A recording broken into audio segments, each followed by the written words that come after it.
An elderly man in a wheelchair gazed solemnly across the rugged desert landscape of New Mexico, his weathered hands resting on the armrests as the morning sun painted the mountains in shades of amber and gold. Without warning, a magnificent wild Mustang emerged from behind the rocky outcrops, its copper-colored coat gleaming like polished bronze in the dawn light. Before we jump back in, tell us where you're tuning in from, and if this story touches you, make sure you're subscribed, because tomorrow I've saved something extra special for you.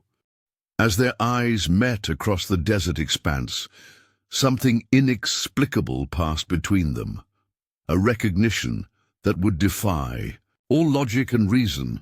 What mysterious force could draw a proud, untamed creature toward a man whose spirit seemed as broken as his body? This chance encounter would set in motion a series of events that would leave an entire community in awe of nature's profound ability to heal the deepest of wounds. James "Jimmy" Richardson hadn't always been confined to a wheelchair.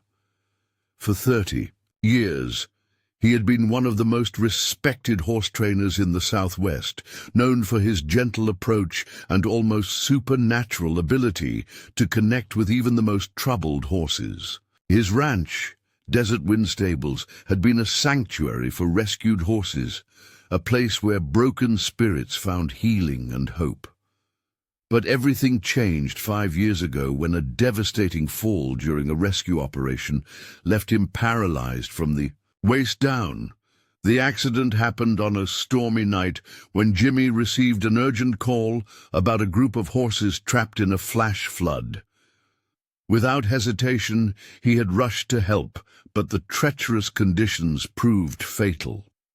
While successfully saving the horses, the ground beneath him gave way, sending him plummeting down a rocky embankment. The injury not only took his mobility, but seemed to extinguish the fierce spark that had defined him. Now, at 72, Jimmy lived alone in his modest ranch house on the outskirts of Santa Rosa, New Mexico.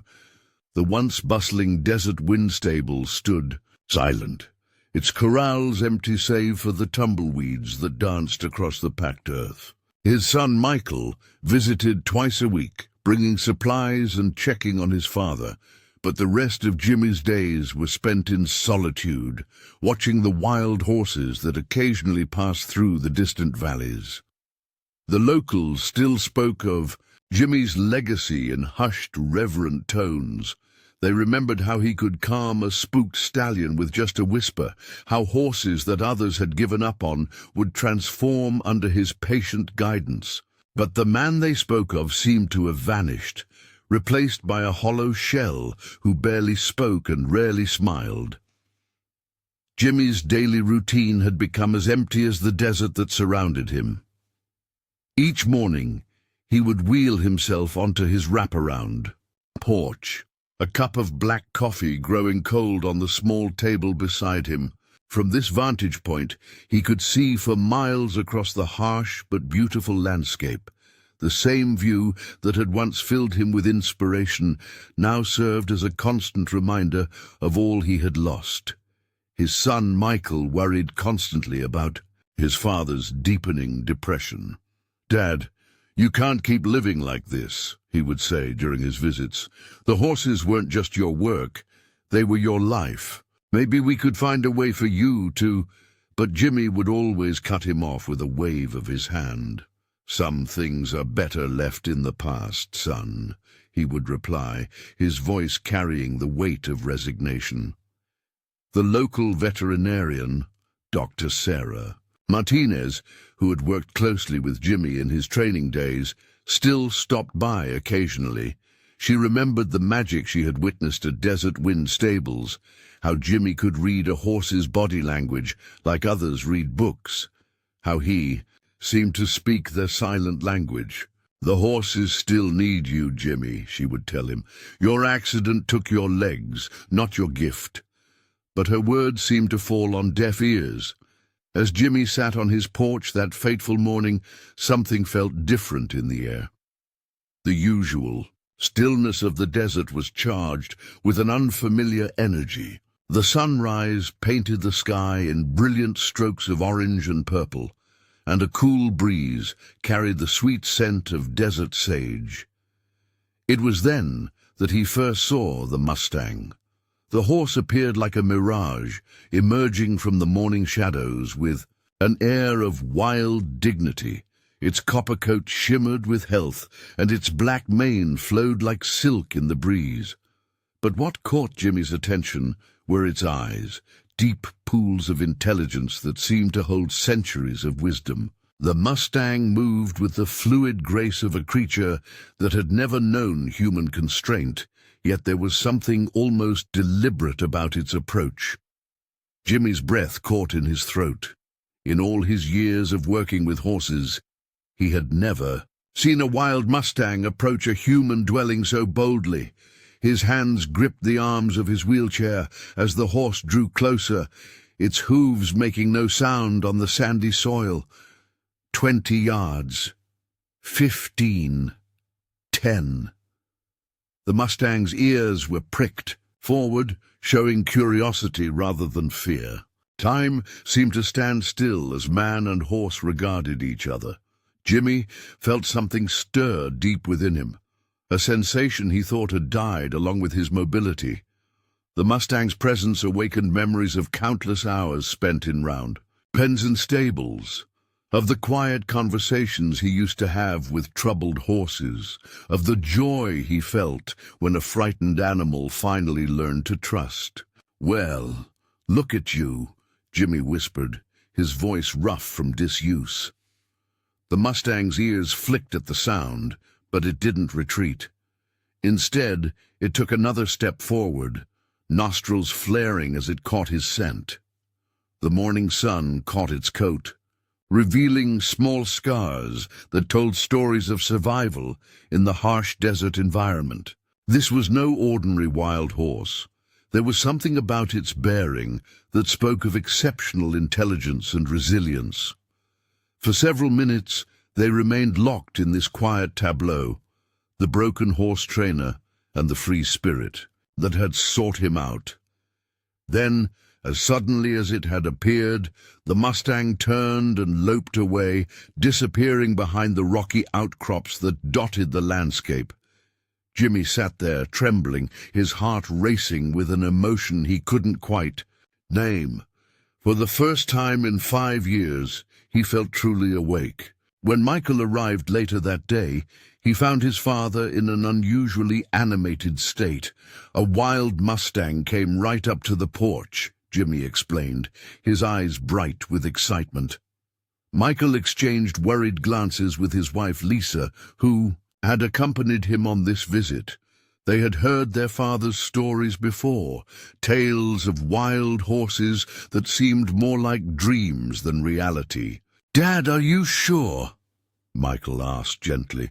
"Wild Mustangs don't just walk up to people. Maybe it was one of the ranch horses from the Thompson place." But Jimmy shook his head emphatically. "I know what I saw, son. This was different. This horse, it chose to come here, to me." Lisa squeezed her husband's hand, concerned about her father-in-law's state of mind. They had watched him spiral deeper into depression over the years, and while they wanted to believe in this sudden spark of life, experience had taught them to be cautious. Yet there was something in Jimmy's voice, a certainty, a clarity that gave them pause. As the sun began to set, casting long shadows across the desert floor, Jimmy wheeled himself back to his usual spot on the porch. His mind was racing, with questions about the mysterious Mustang. Why had it approached him? What had drawn it so close to human habitation? As darkness fell, he found himself doing something he hadn't done in years, making plans for tomorrow. That night, Jimmy barely slept. His dreams were filled with the image of the copper-colored Mustang, its wise eyes seeming to look straight into his soul. For the first time since his accident, he felt a glimmer of purpose stirring in his heart. The Mustang's visit had awakened something he thought he had lost forever: hope. As dawn broke the next morning, Jimmy wheeled himself onto the porch. Earlier than usual, his heart racing with anticipation. The desert air was crisp and clean, carrying the subtle fragrance of creosote bushes after the night's light rain. He positioned himself in the exact spot where he had encountered the copper-colored Mustang yesterday, trying to recapture the electricity of that moment. Hours passed with no sign of the magnificent creature. The sun climbed higher in the sky, turning the morning chill into the familiar desert heat. Jimmy found himself doing something he hadn't done in years, talking out loud to the empty air. "Where are you, friend?" he murmured, scanning the horizon. Was yesterday just a dream, after all? Just as he was about to retreat inside, defeated, he heard it, the soft thud of hooves against packed earth. His pulse quickened as he turned toward the sound. There, emerging from behind a cluster of tall saguaros, was the copper-colored Mustang. Today it moved with even more confidence, its graceful strides bringing it closer to the porch than before. Jimmy sat perfectly still, hardly daring to breathe. The Mustang's coat gleamed like burnished metal in the morning light, and its black mane was twisted with desert wind. As it drew nearer, Jimmy noticed something he had missed yesterday: a distinctive white marking on its chest, shaped like a crescent moon. "Hello again," Jimmy said softly, his voice carrying years of experience in calming nervous horses. The Mustang's ears swiveled forward at the sound, and it took another step closer. This time it stayed longer, grazing on the sparse desert grass near the porch, while keeping Jimmy in its peripheral vision. The quiet companionship stirred memories in Jimmy that he had locked away years ago. He remembered the first horse he ever trained, a stubborn paint mare named Starlight, who everyone else had given up on. Preparing and narrating this story took us a lot of time, so if you are enjoying it, subscribe to our channel. It means a lot to us. Now, back to the story.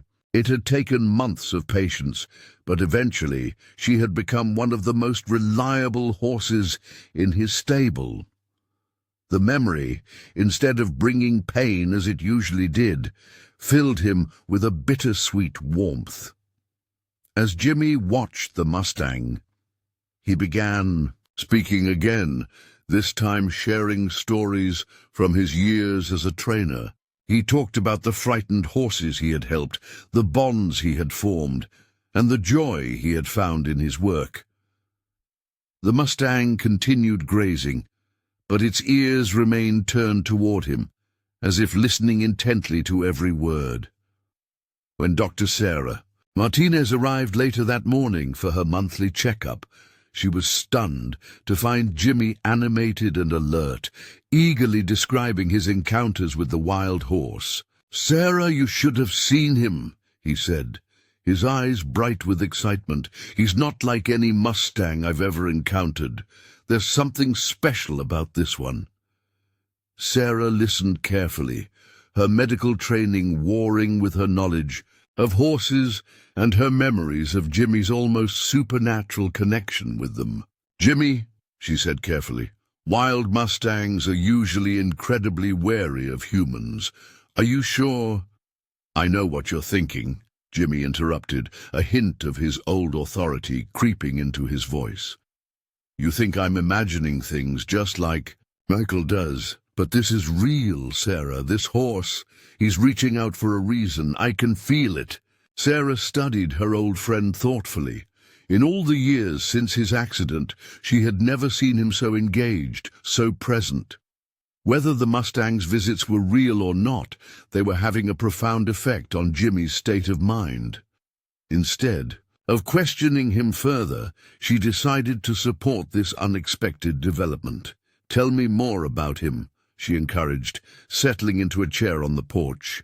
As Jimmy described the Mustang's distinctive copper coat and crescent moon marking, Sarah found herself becoming increasingly intrigued. She had treated many wild horses over the years, but Jimmy's description didn't match any she had encountered in the area. That afternoon, after Sarah left, Jimmy did something he hadn't done since his accident. He asked Michael to bring him his old training journals from the storage shed. When his son arrived with the dust-covered books, Jimmy began poring over them, making notes and drawing diagrams as if preparing for a new client. "Dad, what are you doing?" Michael asked, watching his father with a mixture of hope and concern. The sight of Jimmy, engaged in anything horse-related, both thrilled and worried him.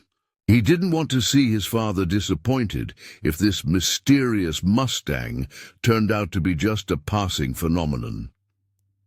"I need to understand, son," Jimmy replied, not looking up from his journals. "This horse isn't just wandering by chance. He's choosing to come here, choosing to connect. In all my years of working with horses, I've never seen anything quite like it." As Jimmy immersed himself in his old notes, he began to notice patterns he had documented years ago about horse behavior and communication. His mind, dormant for so long, sparked with new insights. He started making connections between his past experiences and his current situation with the Mustang. That evening, Jimmy wheeled himself to a slightly different spot on the porch, one that offered the Mustang a clearer approach path. He had spent hours studying the terrain through his binoculars, noting the natural pathways between the rocky outcrops that a horse would be most likely to use. As the sun began to set, painting the desert in breathtaking shades of orange and purple, Jimmy noticed movement in the distance. The copper-colored Mustang had returned, but this time it wasn't alone. A small band of wild horses grazed several hundred yards away, while the copper Mustang broke from the group and approached the porch. "You're their leader, aren't you?" Jimmy murmured as he watched the other horses defer to the copper Mustang's movements. The horse's bearing certainly suggested it was the band stallion, responsible for protecting and guiding his small herd. The revelation added another layer of mystery to the Mustang's behavior. Band stallions rarely left their herds vulnerable by approaching human dwellings. Yet this one seemed to be deliberately seeking connection while maintaining his responsibilities to his family group. As darkness fell, Jimmy remained on the porch longer than usual, watching as the Mustang and his band moved across the desert landscape. Their fluid movements against the backdrop of the setting sun created a scene of such wild beauty that it brought tears to his eyes. That night, for the first time in years, Jimmy dreamed not of his accident, but of galloping across open plains, feeling the wind in his face and the powerful movement of a horse beneath him. He woke with tears on his cheeks, but they weren't tears of sorrow. They were tears of longing, of awakening, of possibility. The next morning, Jimmy asked Michael to help him set up a small feeding station near the porch. "Nothing that would make him dependent," Jimmy explained. "Just some fresh water and a little hay. Something to let him know he's welcome here." Michael hesitated. "Dad, are you sure about this? Wild horses are protected by federal law. If anyone reports that you're feeding them—" "I'm not trying to capture him, son," Jimmy responded, his voice firm. "I'm just offering friendship. Sometimes that's all any of us needs, wild or human." As Michael helped set up the feeding station, he noticed subtle changes in his father. Jimmy sat straighter in his wheelchair, his voice carried more authority, and his eyes had lost their vacant look. Whatever was happening with this mysterious Mustang, it was bringing his father back to life. Word of Jimmy's unusual visitor began to spread through the small desert community. Some neighbors expressed concern about attracting wild horses too close to human habitation, while others were intrigued by the story of the copper-colored Mustang, who seemed drawn to the wheelchair-bound horse trainer. Local children began asking their parents to drive by Jimmy's place, hoping to catch a glimpse of the mysterious horse. Jimmy found himself sharing stories with these young visitors, teaching them about horse behavior and the importance of respecting wild creatures. For the first time in years, he felt like he had something valuable to offer the world again. One particular young girl, Emma Thompson from the neighboring ranch, became a regular visitor. Her parents had told her stories about Jimmy's gift with horses, and she was fascinated by the idea of a wild Mustang choosing to visit him. "Mr. Richardson," she asked one afternoon, her eyes wide with wonder, "how do you know when a horse wants to be your friend?" Jimmy smiled, touched by her genuine curiosity. "It's not about making them be your friend, Emma. It's about being patient and showing them that they can trust you. Sometimes the greatest gift we can give another being is simply being present and accepting them exactly as they are." The wisdom of his own words struck him deeply. Wasn't that exactly what the copper Mustang was doing for him? Accepting him exactly as he was, broken body and all, offering companionship without demands or expectations. As the days passed, Jimmy began keeping a detailed journal of his interactions with the Mustang. He noted every visit, every behavior, every subtle change in their growing relationship. The act of documentation helped him focus his thoughts and gave him a sense of purpose he hadn't felt since his accident. He also started reading everything he could find about wild horse behavior and the local Mustang herds. Michael brought him books from the library and printed articles from the internet. Jimmy's mind, sharp as ever when it came to horses, began piecing together a deeper understanding of his unusual visitor. The copper Mustang's behavior defied conventional wisdom about wild horses.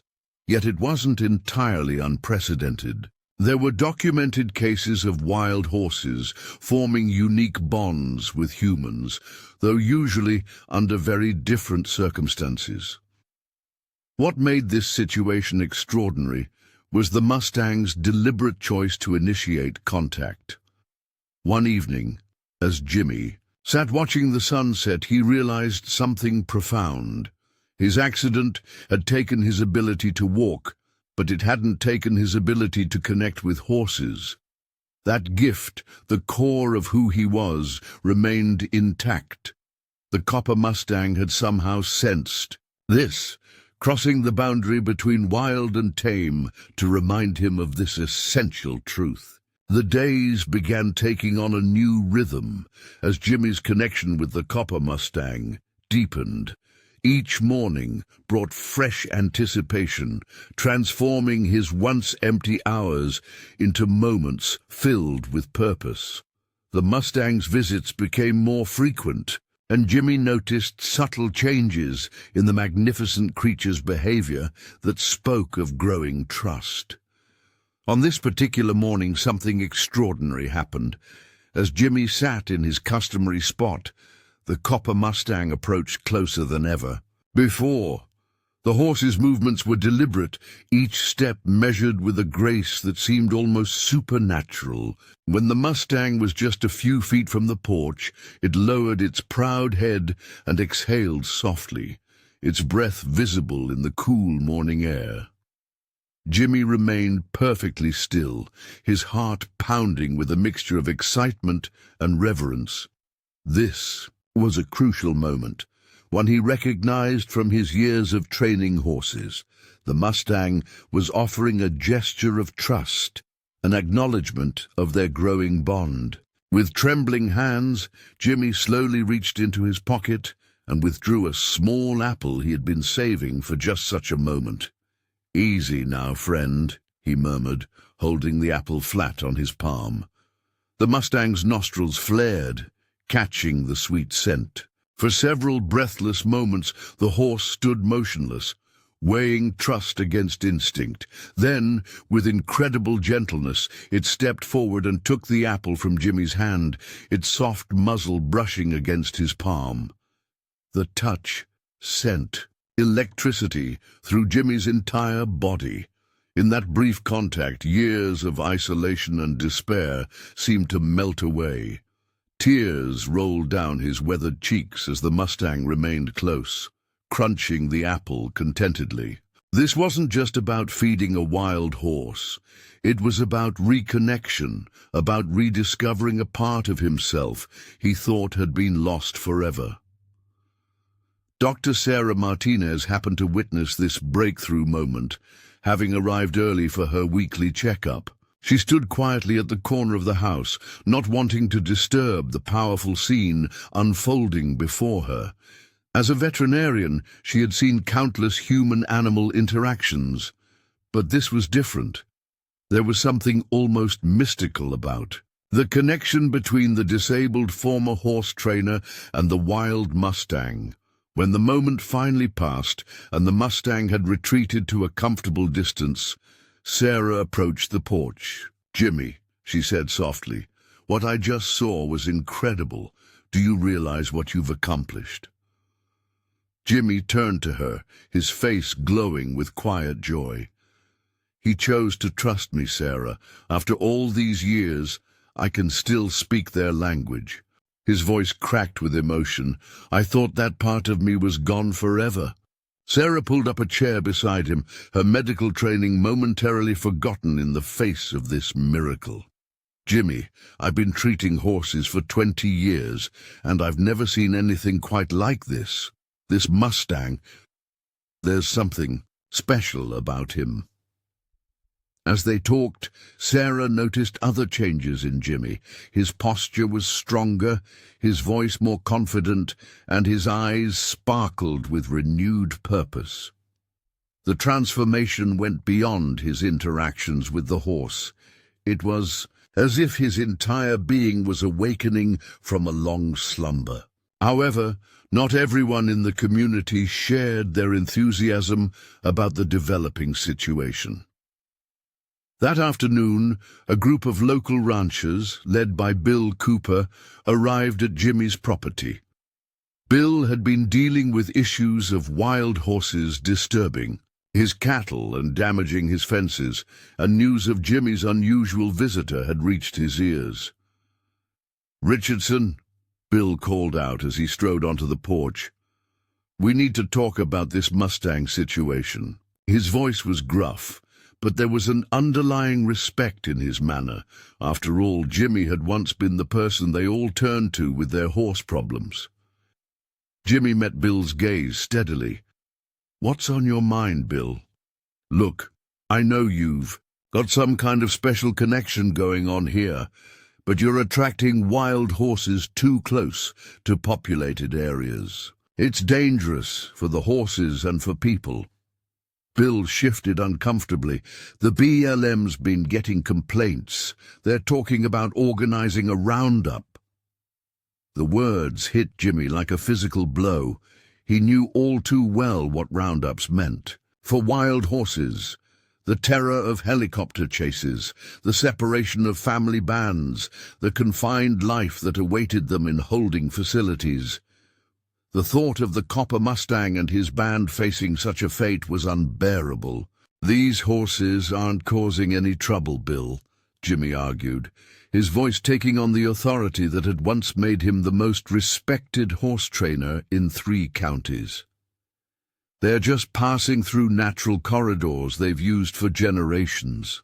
The Mustang who visits me, he's actually keeping the other bands away from populated areas. He's smart, Bill. He understands boundaries." Bill listened, but his expression remained skeptical. "I hear you, Jimmy, but times are changing. There's more development, more conflicts between wild horses and human interests. Something's got to give."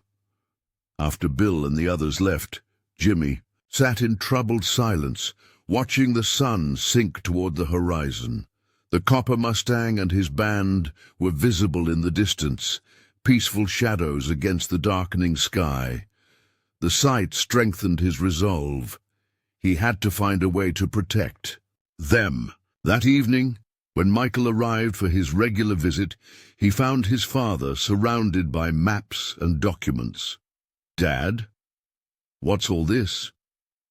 "Research, son," Jimmy replied, not looking up from his work. "I'm studying the local wild horse territories, migration patterns, grazing areas. There's got to be a solution that works for everyone, the horses and the ranchers." Michael watched his father with growing amazement. The man before him bore little resemblance to the withdrawn, defeated figure of recent years. This was the father he remembered from his childhood, focused, determined, always looking for creative solutions to complex problems. "What can I do to help?" Michael asked, pulling up a chair. Jimmy looked up, his eyes bright with purpose. "I need you to help me document everything about the Copper Mustang and his band. Their behavior, their movements, their interactions with other horses and the environment. If we can prove they're not a threat, that they're actually helping maintain order among the local wild horse populations, we might have a chance." Over the next few days, Jimmy and Michael worked tirelessly on their documentation project. They set up trail cameras to track the horses' movements, recorded detailed observations, and gathered testimonies from supportive neighbors. Emma Thompson, the young girl who had become a regular visitor, even contributed her own careful drawings and notes about the Mustang's behavior. Dr. Sarah Martinez provided valuable support, offering her professional observations about the horses' health and behavior patterns. She also reached out to colleagues in wildlife management, seeking additional perspectives and potential solutions. The Copper Mustang seemed to sense the urgency of their mission. His visits became more regular, and he began demonstrating remarkable behaviors that supported Jimmy's theories about his role in managing other wild horse bands. They observed him actively steering other groups away from ranches and populated areas, maintaining natural boundaries that helped reduce conflicts. One particularly memorable morning, Jimmy witnessed something that took his breath away. A young colt from another band had wandered too close to some barbed wire fencing. The Copper Mustang left his own band temporarily, approached the colt and carefully guided it back to safety. The level of awareness and intelligence displayed in this action was extraordinary. "Do you see what I mean?" Jimmy explained to Michael later, his voice filled with excitement. "He's not just any wild horse. He's a leader, a peacekeeper. He understands the delicate balance between the wild and human worlds." The more they observed and documented, the clearer it became that the Copper Mustang was indeed special. His behavior suggested a level of intelligence and adaptability that challenged conventional understanding of wild horse behavior. Jimmy began to see their connection as more than just a personal miracle. It was an opportunity to bridge the gap between two worlds. Late one evening, as Jimmy sat on his porch reviewing their gathered information, he heard the soft nicker of a horse nearby. The Copper Mustang stood at the edge of the porch, his coat glowing like flames in the last light of day. As Jimmy looked into those wise eyes, he felt a renewed sense of purpose flood through him. "We're going to find a way," he promised quietly. "Together, we're going to show them that there's room for both worlds to exist in harmony." The Mustang held his gaze for a long moment, and in that silent exchange, Jimmy felt a depth of understanding that transcended the barriers between species. That night, Jimmy dreamed of galloping across the desert again, but this time, the dream felt different. Instead of bringing pain and longing, it filled him with a sense of possibility. Perhaps his legs could no longer carry him, but his spirit, his ability to connect, to understand, to make a difference, was as strong as ever. The early morning stillness was shattered by the distant sound of helicopter blades cutting through the desert air. Jimmy's eyes snapped open, his heart racing with sudden fear. He knew that sound. It was the harbinger of wild horse roundups, a sound that struck terror into the hearts of every Mustang on the plains. Rushing to get into his wheelchair, Jimmy made it to the porch just in time to see the helicopter appearing over the distant ridgeline. In the valley below, he could make out the Copper Mustang's band, along with several other groups of wild horses, their peaceful grazing interrupted by the mechanical intrusion. "No, no, no," Jimmy muttered, his hands gripping the wheelchair. Armed so tightly his knuckles turned white, he watched helplessly as the helicopter began its systematic harassment of the herds, driving them toward what he knew would be hidden corrals. The Copper Mustang's band moved with remarkable coordination, but the other groups were starting to panic. Without thinking, Jimmy reached for his phone and dialed Dr. Sarah Martinez's number. "Sarah, they're doing it. They're running a roundup. Right now." His voice cracked with urgency. "We need to stop them. The documentation isn't complete. They can't do this yet." Sarah's response was immediate. "I'm on my way. I'm calling every contact I have in the BLM. Just hold on, Jimmy." As Jimmy watched the scene unfold, something extraordinary happened. The Copper Mustang, instead of fleeing with his band, began moving in a pattern he had never seen before. The magnificent horse was actually helping to calm the other bands, preventing them from splitting up and running blindly into dangerous terrain. Michael arrived just as the chaos was reaching its peak. "Dad, what's happening?" he called out, running onto the porch.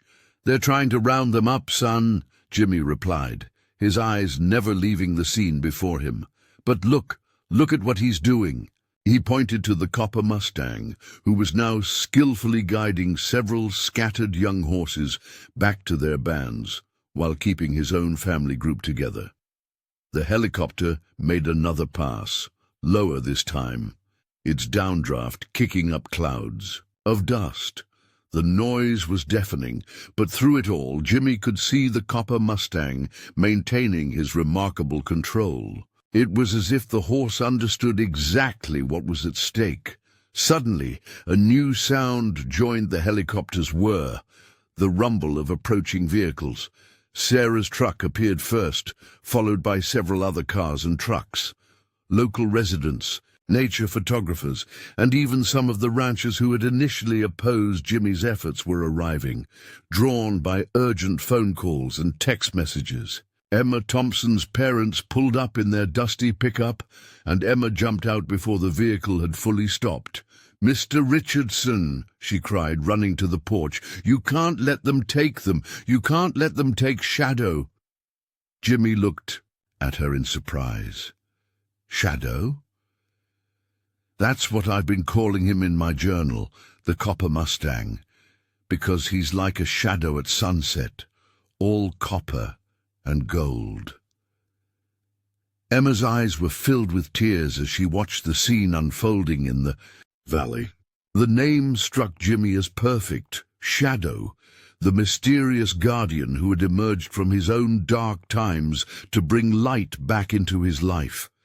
The Copper Mustang had indeed been like a shadow, appearing and disappearing, yet always present in spirit. Sarah Martinez was on her phone, engaged in an intense conversation with someone from the BLM office. "Yes, I understand the protocol," she was saying, "but we have documented evidence of unique behavioral patterns in this herd. This isn't just another roundup situation. These horses are demonstrating remarkable adaptive behaviors that could be crucial to understanding wild horse management." More vehicles were arriving now, including local news crews who had gotten wind of the situation. The helicopter made another pass, but this time it was met with a chorus of angry shouts and raised cameras. The pilot seemed to hesitate, clearly, not expecting to find an audience for what was usually an operation conducted away from public view. Jimmy wheeled himself to the edge of his property, where he had the clearest view of the valley. Shadow was still orchestrating his remarkable defense, keeping the bands organized and calm despite the chaos around them. The sight filled Jimmy with a fierce pride and determination. "Listen up, everyone," he called out, his voice carrying the authority of his years of experience. "What we're witnessing here is extraordinary. That copper-colored stallion isn't just running from the roundup.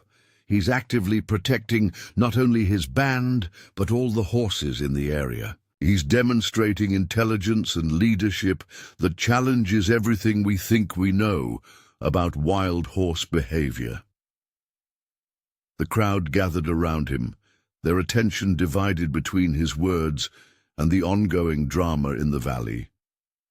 Even some of the BLM officers who had arrived on the scene were now watching with obvious interest as Shadow continued his remarkable display of leadership. "I've worked with horses all my life," Jimmy continued, his voice strong and clear, "and I've never seen anything like this. These aren't just random wild horses causing problems. They're an organized community led by a stallion who understands the balance between wild and human spaces better than we do." Emma's father, Tom Thompson, stepped forward. "He's right," he said, addressing the BLM officers. "I was skeptical at first, but I've been watching these horses for weeks now. They stay away from our cattle, maintain their own territories, and actually help keep other wild bands from causing problems. This isn't the situation you think it is." The helicopter made one final pass before suddenly turning away, responding to some unseen command. A cheer went up from the crowd as they watched it disappear over the ridgeline. Sarah rushed to Jimmy's side, her face flushed with excitement. "They're calling off the roundup," she announced. "The regional director wants to review our documentation and conduct a proper study of the behavioral patterns we've been recording. They're going to give us time to prove our case." The relief that swept through Jimmy was almost overwhelming. He watched as Shadow gathered his band and led them to safety, their movements still calm and orderly despite the morning's chaos. Other bands followed their lead, dispersing into the landscape in a way that seemed almost choreographed. As the crowd began to disperse, people stopped to shake Jimmy's hand or pat his shoulder. Many shared their own observations of Shadow and his band, adding to the growing body of evidence about these remarkable horses. Even Bill Cooper, who had been one of the strongest voices for the roundup, approached Jimmy with a thoughtful expression. "I've been watching that stallion of yours, Richardson," he said quietly. "The way he handled himself today. Well, maybe there's more to these wild horses than some of us wanted to admit." Jimmy nodded, understanding the significance of this admission. "They're teaching us, Bill. We just have to be willing to learn." The rest of the day passed in a blur of activity. Reporters wanted interviews, BLM officials needed statements, and neighbors stopped by to share their support. Through it all, Jimmy kept one eye on the distant plains, watching as Shadow and his band settled back into their normal routines, seemingly unperturbed by the morning's events.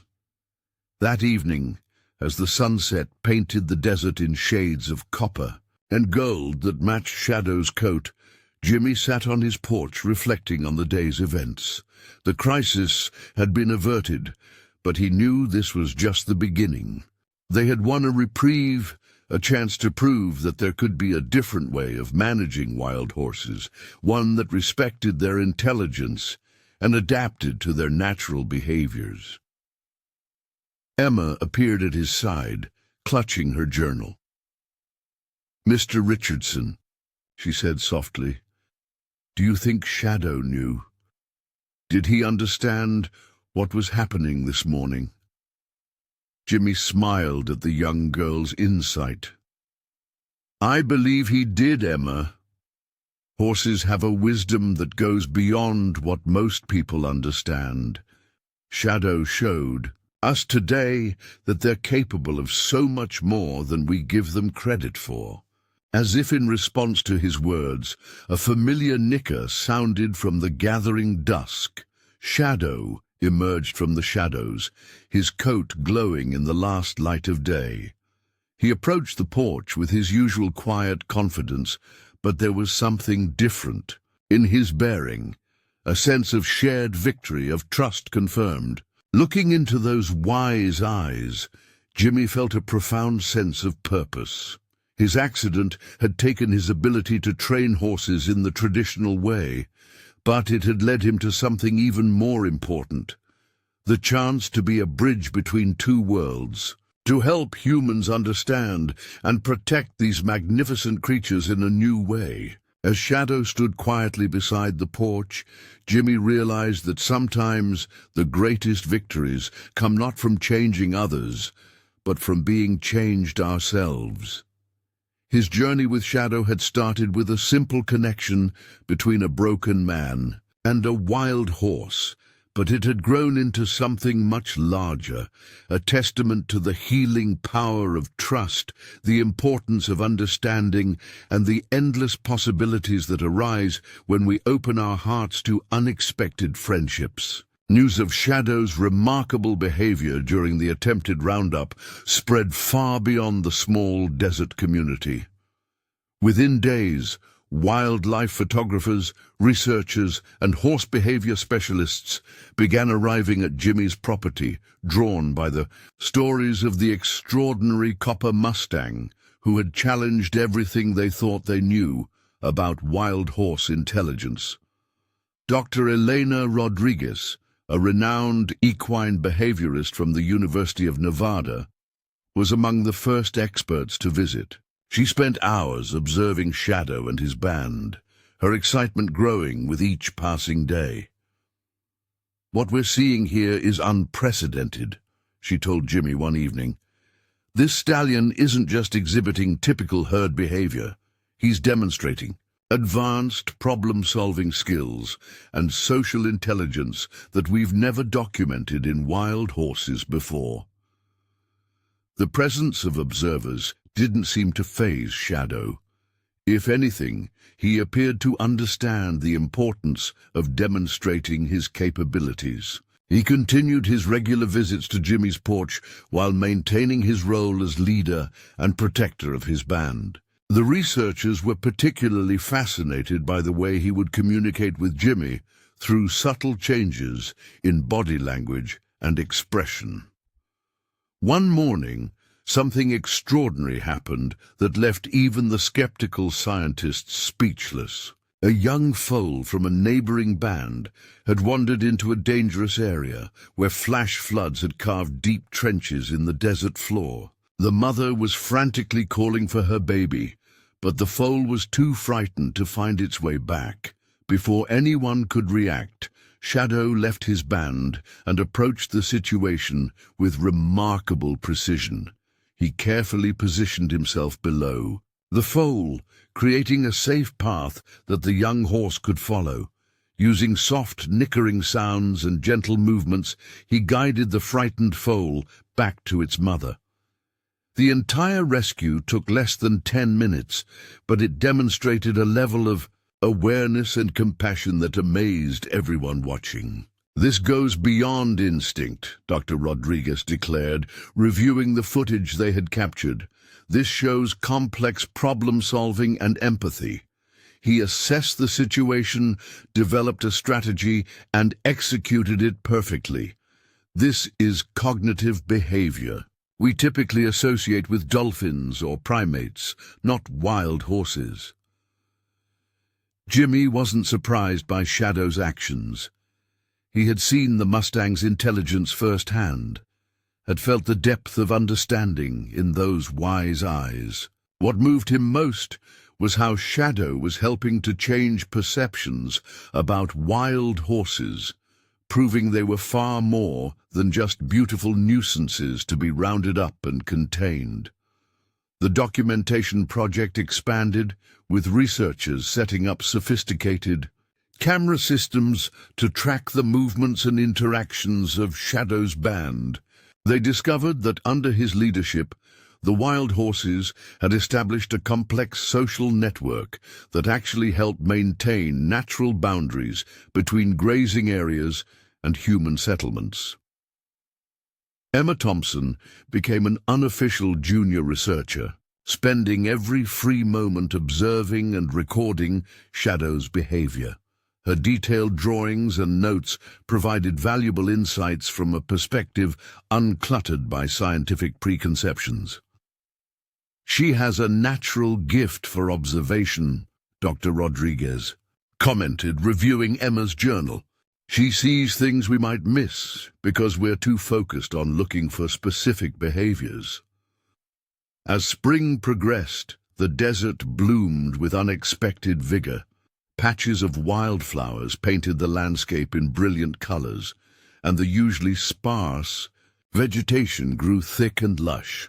Shadow's band thrived in these conditions, with several new foals joining the group. The copper Mustang proved to be an attentive father, watching over his offspring with the same careful attention he showed to everything in his domain. The abundance of the season brought new challenges, however. Other wild horse bands, drawn by the good grazing, began moving into the area. In the past, this might have led to conflicts and territorial disputes that would have supported the arguments for roundups. But Shadow demonstrated yet another remarkable ability: diplomatic leadership. Observers watched in amazement as the copper stallion negotiated with other band leaders, establishing clear territories and sharing access to water sources. He would meet with other stallions in neutral areas, using body language and vocalizations to communicate boundaries and expectations. The result was a peaceful coexistence that benefited all the horses while keeping them away from human settlements. "He's literally creating a sustainable management system," Dr. Rodriguez explained to a group of visiting BLM officials. "What we're witnessing here could revolutionize how we think about wild horse conservation. Instead of forcing our solutions on them, we could be learning from their natural abilities to self-organize and adapt." Jimmy found himself becoming an unexpected advocate for this new approach to wild horse management. From his wheelchair on the porch, he held meetings with wildlife officials, ranchers, and conservation groups, sharing his observations and insights. From decades of horse experience, combined with his unique relationship with Shadow. "We've been going about this all wrong," he would explain, his voice carrying the weight of hard-won wisdom. "We've been trying to manage wild horses by imposing our will on them, by treating them as problems to be solved. But Shadow is showing us there's another way. These horses have capabilities we never imagined. They can be partners in their own conservation if we give them the chance." One afternoon, as Jimmy sat talking with a group of ranchers about Shadow's impact on local horse management, he noticed something that made him pause mid-sentence. The copper Mustang was approaching the porch, but his behavior was different than usual. There was an urgency in his movements that Jimmy had learned to recognize. "Something's wrong," he said, wheeling himself to the edge of the porch. Shadow came directly to him, nickering softly but insistently. The ranchers watched in amazement as Jimmy seemed to read the horse's body language. "He wants us to follow him," Jimmy announced. Without hesitation, several people jumped into their trucks, following Jimmy, who was being driven by Michael. Shadow led them to a remote area where they discovered several cattle trapped in a box canyon. victims of recent flash flooding. Thanks to the Mustang's alert, the cattle were rescued before the situation became dire. This incident became another, a powerful example of Shadow's intelligence and his growing role as a bridge between the wild and human worlds. The ranchers who had once viewed wild horses as nuisances were beginning to see them in a new light.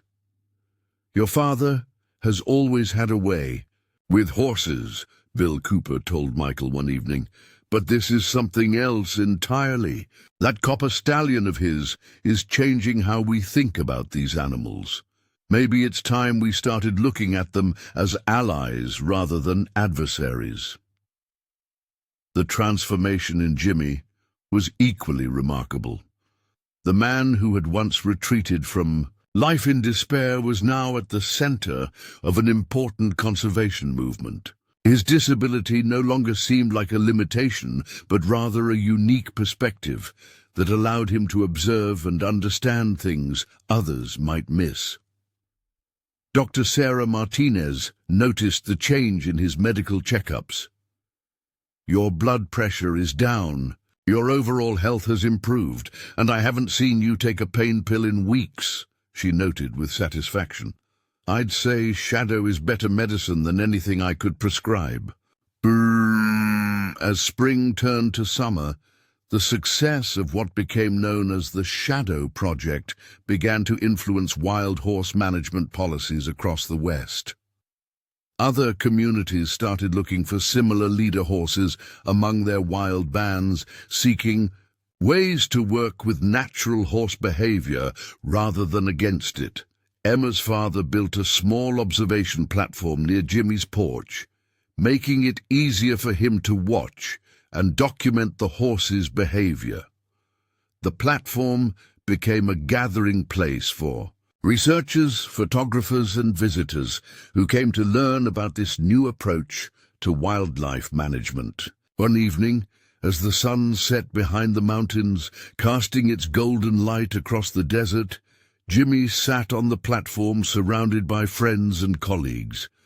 Shadow stood nearby, his copper coat glowing like living flame in the fading light. Looking at the magnificent stallion, Jimmy felt a profound sense of gratitude. The summer heat pressed down on the desert landscape like a heavy blanket, bringing new challenges for both the wild horses and their human observers. Despite the harsh conditions, Shadow's band continued to thrive under his remarkable leadership. Their ability to adapt and find resources in the unforgiving environment became yet another testament to their intelligence and resilience. One particularly scorching morning, Jimmy noticed something unusual in Shadow's behavior. The copper stallion appeared at dawn, but instead of his usual calm demeanor, he seemed agitated, moving back and forth in front of the porch with unusual urgency. Jimmy had learned to trust these subtle changes in Shadow's demeanor. They always meant something significant. "Michael," Jimmy called to his son, who had stayed overnight to help with some maintenance work, "I think Shadow's trying to tell us something. Get the truck ready." As they followed Shadow's lead into the desert, the Mustang maintained a pace that Jimmy's truck could easily follow, constantly looking back to ensure they were still behind him. After about 20 minutes, they discovered the reason for Shadow's concern. A group of wild horses, not from his band, had become trapped in a dried-up watering hole. The steep, crumbling sides of the formerly reliable water source had become a death trap in the summer heat. What happened next would become another chapter in Shadow's growing legend. The copper stallion positioned himself at the edge of the pit and began to paw at the ground, creating a crude ramp with the loose soil. While the humans watched in amazement, he demonstrated to the trapped horses how to use this makeshift escape route. "He's not just showing us the problem," Dr. Rodriguez observed, having arrived with her team shortly after receiving Michael's call. He's actively participating in the solution. This level of problem-solving and communication is extraordinary. The rescue operation took several hours, with Shadow working alongside the humans to help free the trapped horses.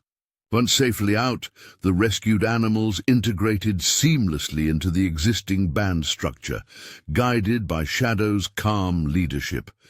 It was yet another demonstration of his remarkable ability to adapt and respond to crisis situations. This incident sparked a new phase in the research project. Scientists began studying how wild horses like Shadow could be partners in early warning systems for environmental hazards. Their intimate knowledge of the landscape and their ability to detect changes in conditions proved invaluable for preventing similar accidents.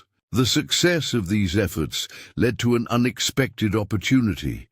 The National Wildlife Federation, hearing about the Shadow Project's achievements, proposed establishing a first-of-its-kind wild horse sanctuary that would operate on a new model. One that worked with the natural intelligence and social structures of the horses rather than trying to contain and control them.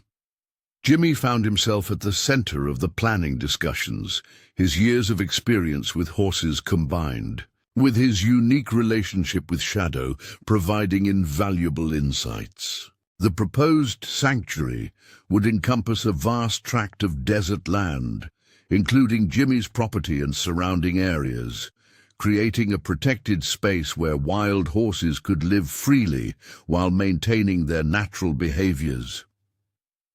"Think about it, Dad," Michael said excitedly as they reviewed the proposal. "This could change everything, not just for Shadow and his band, but for wild horses everywhere. It's a whole new approach to conservation." The sanctuary concept faced initial skepticism from some local ranchers, but Shadow himself proved to be the most compelling advocate for the project. His continued demonstration of intelligent leadership and his ability to maintain peaceful coexistence between wild horses and human interests gradually won over even the strongest critics. Emma Thompson, now recognized as a promising young naturalist, developed an educational program for local schools, bringing students out to learn about wild horse behavior and conservation. Shadow seemed to understand the importance of these educational visits, often appearing with his band during the sessions, providing perfect demonstrations of the behaviors being discussed. "The amazing thing," Emma explained to one group of visiting students, "is that Shadow doesn't just lead by force like some stallions. He leads by example and understanding. He shows other horses and us how to live in harmony with the environment and each other." As summer progressed, the sanctuary project gained momentum. Experts from around the world came to study the Shadow method of wild horse management, hoping to implement similar approaches in their own regions. The Copper Stallion's influence extended far beyond the desert valleys he called home. One morning, Jimmy received an unexpected visit from an old friend, Robert Whitehorse, a Native American elder he had known for years. Robert sat quietly on the porch, watching Shadow and his band graze in the distance. "Your copper horse," Robert finally said. "He carries ancient wisdom. Our stories speak of spirit horses who come to teach humans important lessons when they're most needed. Shadow is teaching us to see with new eyes, to remember the old ways of living in balance with nature." Jimmy pondered Robert's words as he watched Shadow move among his band, his copper coat shimmering in the morning light. The Mustang had indeed taught them all valuable lessons about resilience, adaptation, and the importance of bridge building between different worlds. The sanctuary proposal was finally approved in late summer, creating the first wild horse heritage preserve. The preserve's mission statement, crafted with input from scientists, ranchers, and tribal leaders, emphasized the importance of working with the natural intelligence and social structures of wild horses. To everyone's amazement, Shadow seemed to understand the significance of this development. In the days following the preserve's establishment, he led his band on a tour of its boundaries, almost as if he was mapping the new protected area. Other bands followed his lead, naturally distributing themselves across the landscape in sustainable ways. Dr. Rodriguez and her team documented this remarkable behavior, adding it to the growing body of evidence about wild horse intelligence. What we're seeing here, she explained, is not just instinctual behavior.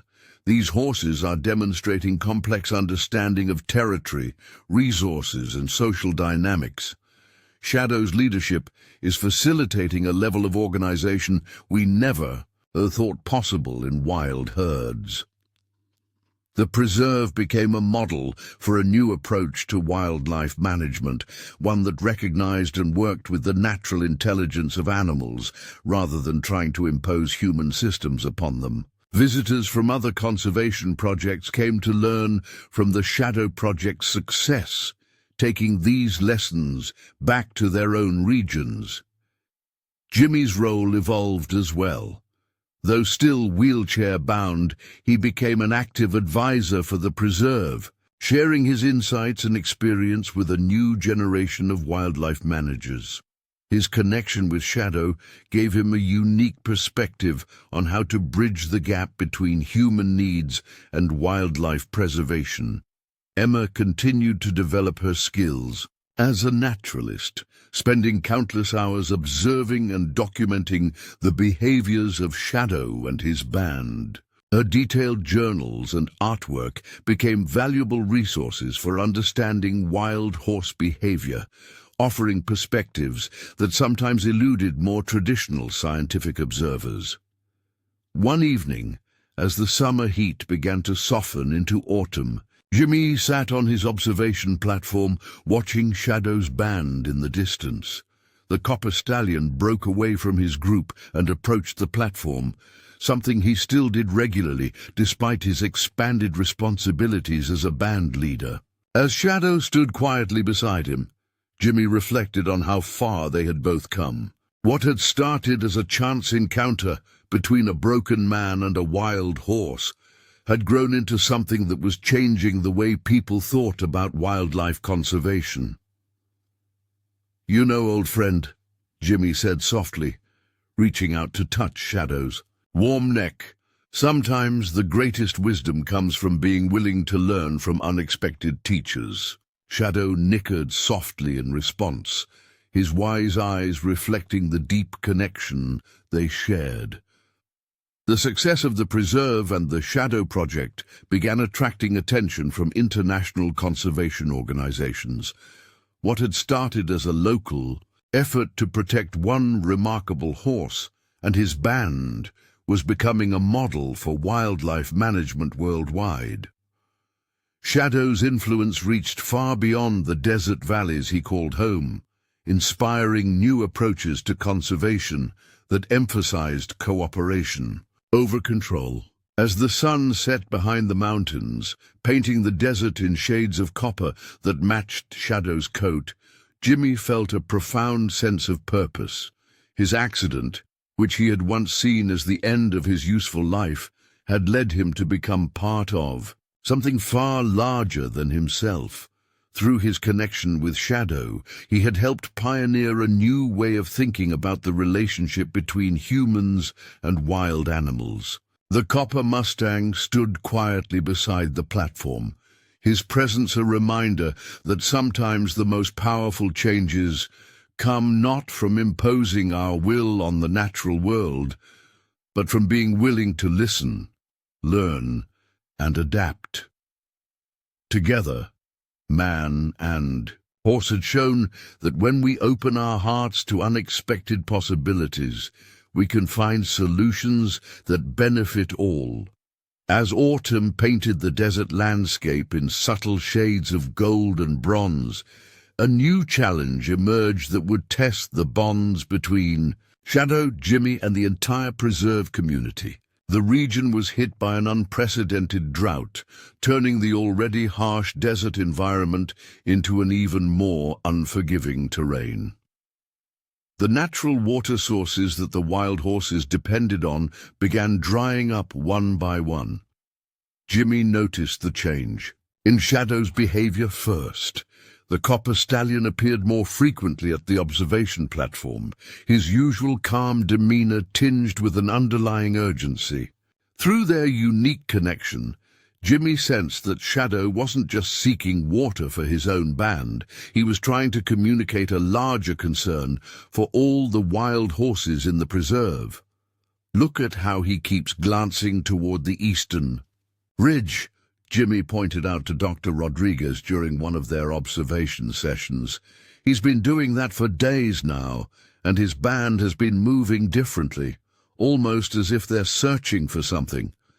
Their breakthrough came when Emma, during one of her documentation sessions, noticed something remarkable. Shadow wasn't just leading his band to the remaining water sources. He was systematically marking trails to these locations with specific hoof patterns and deliberately placed scrapes in the earth. Other bands were following these markers, finding water sources they might have missed otherwise.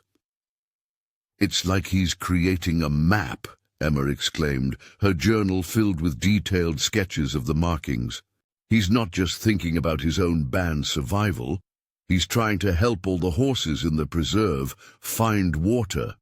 The discovery sparked an immediate response from the preserve management team. Using Shadow's marked trails as a guide, they began a comprehensive survey of the remaining water sources. The results were concerning. Many of the natural springs and seeps were dangerously low, and some had dried up completely. But it was during this crisis that Shadow demonstrated perhaps his most remarkable leadership yet. One morning, he appeared at Jimmy's platform, displaying unusual behavior. Instead of his typical greeting, he moved back and forth restlessly, clearly wanting Jimmy and the others to follow him. "Get the vehicles ready," Jimmy called out to the preserve staff. "He's trying to show us something important." Shadow led them on a journey deep into a remote section of the preserve, an area that hadn't been fully explored due to its rugged terrain.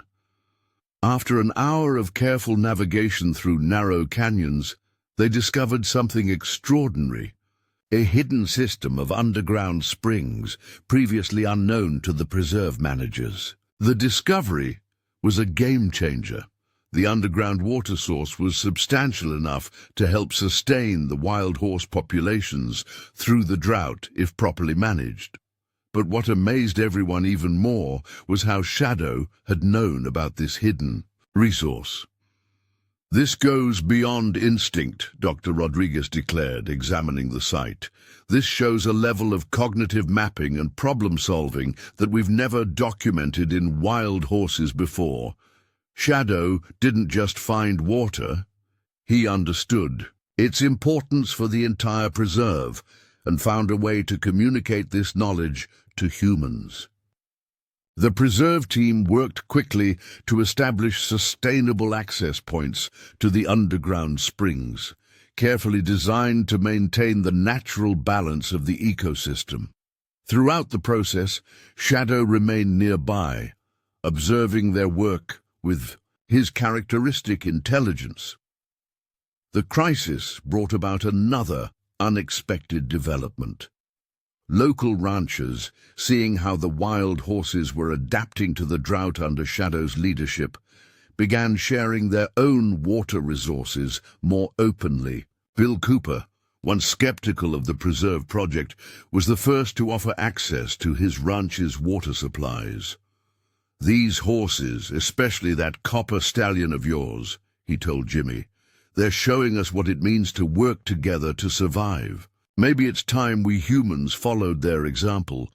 The drought crisis also led to an innovative educational program at the preserve. Emma, working with Dr. Rodriguez, developed a curriculum that used Shadow's water-finding behavior to teach students about desert ecology, water conservation, and the intelligence of wild animals. Shadow isn't just surviving in this environment, Emma would explain to visiting school groups. He's teaching us how to be better stewards of the land. He shows us that intelligence and cooperation are more powerful than competition when resources are scarce. The Copper Stallion's influence extended beyond the immediate crisis. His methods of marking water trails and leading other bands to resources became a model for studying wild horse communication across other preserves. Researchers began documenting similar behaviors in other wild horse populations, suggesting that this kind of intelligence was more common than previously thought. It just needed the right conditions to emerge. Jimmy found himself reflecting on how far they'd come from that first encounter. Shadow had transformed from a mysterious visitor into a teacher, showing humans and horses alike how to adapt and thrive in challenging conditions. The drought, rather than breaking the community apart, had brought them closer together under his remarkable leadership. One evening, as Jimmy sat watching Shadow's band drink from one of the newly established water access points, he noticed something profound. The Copper Stallion waited until all other horses, not just from his band, but from other groups as well, had drunk their fill before taking his own turn at the water. "He leads by example," Jimmy explained to a group of visiting conservationists. "Every action has purpose. Every decision considers the greater good. He's showing us what true leadership looks like." The preserve began implementing what they called the Shadow Protocol, a set of wildlife management principles based on observing and working with natural animal intelligence rather than trying to control it. The protocol emphasized the importance of recognizing and supporting natural leaders within wild populations, understanding that these animals often had sophisticated knowledge of their environment that could benefit conservation efforts. As the drought continued, Shadow's role evolved further. He began leading his band on longer journeys, establishing new routes between water sources that other bands could follow. These routes became known as Shadow's Trails, and they proved crucial for maintaining the health of the wild horse population during the difficult season. The Copper Stallion's methods were so effective that other preserves began sending observers to study his behavior. "What we're seeing here," one visiting expert noted, "is a complete reversal of how we typically think about wildlife management. Instead of humans imposing their will on wild animals, we're learning from their natural intelligence and adapting our methods accordingly." Jimmy's relationship with Shadow deepened through the crisis.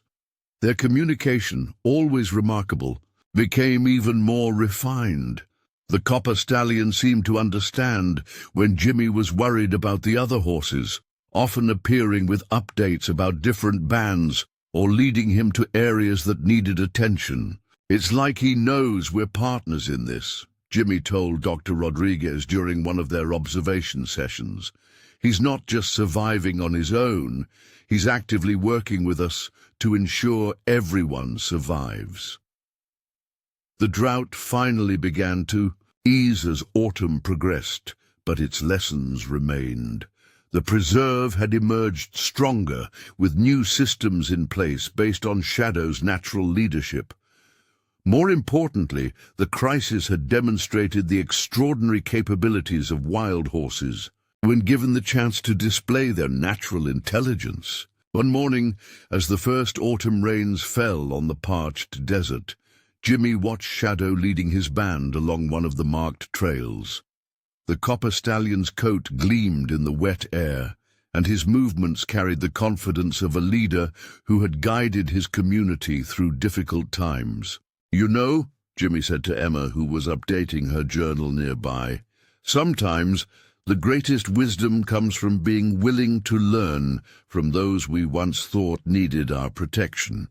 Shadow hasn't just survived the drought. He's taught us all how to be better guardians of this land." The young naturalist nodded, adding another sketch to her growing collection. "He's showing us that intelligence and compassion aren't just human traits," she replied. "They're survival strategies that all species can share if we're wise enough to recognize and support them." As if hearing their words, Shadow paused in his journey, turning to look back at the platform. In his wise eyes, Jimmy saw not just intelligence, but a deep understanding of the connection between all living things. The copper stallion had become more than just a remarkable wild horse. He was a bridge between worlds, showing both humans and animals a better way forward. As winter approached, bringing its own unique challenges to the desert preserve, a remarkable new chapter in Shadow's story began to unfold. The copper stallion's influence had grown far beyond what anyone could have imagined, attracting international attention from wildlife experts and conservation organizations worldwide. But it was a series of unexpected events that would truly showcase the depth of his intelligence and the transformative power of his partnership with Jimmy. One crisp morning, the preserve received an unusual visitor, Dr. Maya Chen, a renowned expert in animal cognition who had traveled from Singapore to witness Shadow's extraordinary abilities firsthand. She brought with her sophisticated equipment designed to measure and document various aspects of animal intelligence. "We've been following the Shadow Project's progress," she explained to Jimmy as they set up monitoring stations around the preserve. "What you've documented here challenges everything we thought we knew about equine cognitive capabilities, but I want to understand not just what he does, but how he thinks." Shadow seemed to sense the importance of Dr. Chen's presence. Over the next few weeks, he demonstrated increasingly complex problem-solving behaviors that left even the skeptical scientist amazed. He showed an unprecedented ability to recognize patterns, anticipate events, and adapt his strategies based on changing circumstances. One particularly striking incident occurred during a sudden winter storm. The preserve's weather monitoring systems had failed to predict the severity of the approaching weather, but Shadow had begun moving his band to sheltered areas hours before the storm hit. More remarkably, he had somehow communicated the danger to other bands in the area. "Look at this!" Dr. Chen exclaimed, reviewing footage from their observation cameras. "He's not just leading by example, he's deliberately marking evacuation routes for other horses to follow. The sophistication of his communication methods is extraordinary." The storm became a pivotal event in understanding Shadow's capabilities. As the preserve team analyzed his behavior before and during the crisis, they discovered that he had been systematically preparing for winter weather patterns, creating a network of sheltered locations and marking clear paths between them. He's essentially created an emergency management system for the wild horse populations, Dr. Rodriguez observed, mapping out Shadow's trail network. "These aren't random paths. They're strategically planned routes that take into account terrain, shelter, and resource availability." Jimmy watched with pride as Shadow's influence continued to grow. The copper stallion had become more than just a remarkable individual. He was revolutionizing our understanding of wild horse intelligence and their potential role in conservation efforts. Emma's documentation of Shadow's behavior had evolved. into a comprehensive study of wild horse communication methods. Her detailed observations, combined with Dr. Chen's scientific analysis, were revealing complex patterns of interaction that no one had previously recognized. "It's like they have their own language," Emma explained to a group of visiting researchers. "Not just body language and vocalizations, but a whole system of environmental markers and behavioral cues that they use to share information." The winter months brought new challenges, but also new opportunities for Shadow to demonstrate his extraordinary capabilities. When heavy snow threatened to cut off access to vital grazing areas, he led his band in clearing paths through the drifts, creating routes that other horses could follow. One morning, Jimmy noticed Shadow behaving unusually near the observation platform. The stallion was deliberately pawing at the ground in a specific pattern, then looking directly at Jimmy, as if trying to convey something important. "He wants us to understand something," Jimmy realized. Working with Dr. Chen and Emma, they began documenting and analyzing Shadow's markings, eventually discovering that he was actually creating a kind of map of the preserve's resources and danger zones. This breakthrough led to the development of what became known as the Shadow Protocol, a new approach to wildlife management that incorporated the natural intelligence and communication methods of the animals themselves. The preserve began hosting workshops for wildlife managers from around the world, sharing the lessons learned from Shadow's example. Participants were consistently amazed by the copper stallion's demonstrations of intelligence and leadership. "What we're seeing here isn't just exceptional individual behavior," Dr. Chen explained during one session. "Shadow is showing us capabilities that likely exist in many wild horses. They just need the right conditions and recognition to emerge." Jimmy's role had evolved as well. His unique connection with Shadow had made him a sought-after expert in animal communication and conservation. Despite his physical limitations, he found himself at the center of a movement that was transforming how humans interact with wildlife. One particularly cold morning, Shadow appeared at the platform displaying unusual urgency. Following his lead, Jimmy and the preserve team discovered a group of bighorn sheep that had become stranded on a rocky outcrop during the night. Shadow not only led them to the sheep, but seemed to understand exactly what kind of help was needed. This incident highlighted another remarkable aspect of Shadow's intelligence, his ability to recognize and respond to the needs of other species. He wasn't just leading his own kind, he was actively participating in the broader ecosystem of the preserve. The success of the Shadow Project began influencing wildlife management policies across the globe. Preserves and parks started implementing programs based on recognizing and working with natural animal intelligence rather than trying to control it. Emma's role in documenting Shadow's achievements had led to her being offered a scholarship to study wildlife behavior at university. "Shadow didn't just teach us about horses," she told Jimmy. "He showed us that there's so much more to learn if we're willing to look at things differently." As winter deepened, Shadow's band continued to thrive under his leadership. The copper stallion had created a complex social structure that allowed multiple bands to share resources efficiently, maintaining peace even in times of scarcity. Dr. Chen's research revealed that Shadow's intelligence scores on various measures were off the charts for equines. "But it's not just his individual capabilities that are remarkable," she explained. "It's his ability to share knowledge and influence the behavior of others that makes him truly extraordinary." Jimmy often reflected on how far they had come from that first encounter. What had started as a connection between a broken man and a wild horse had grown into something that was changing the way humans think about wildlife conservation.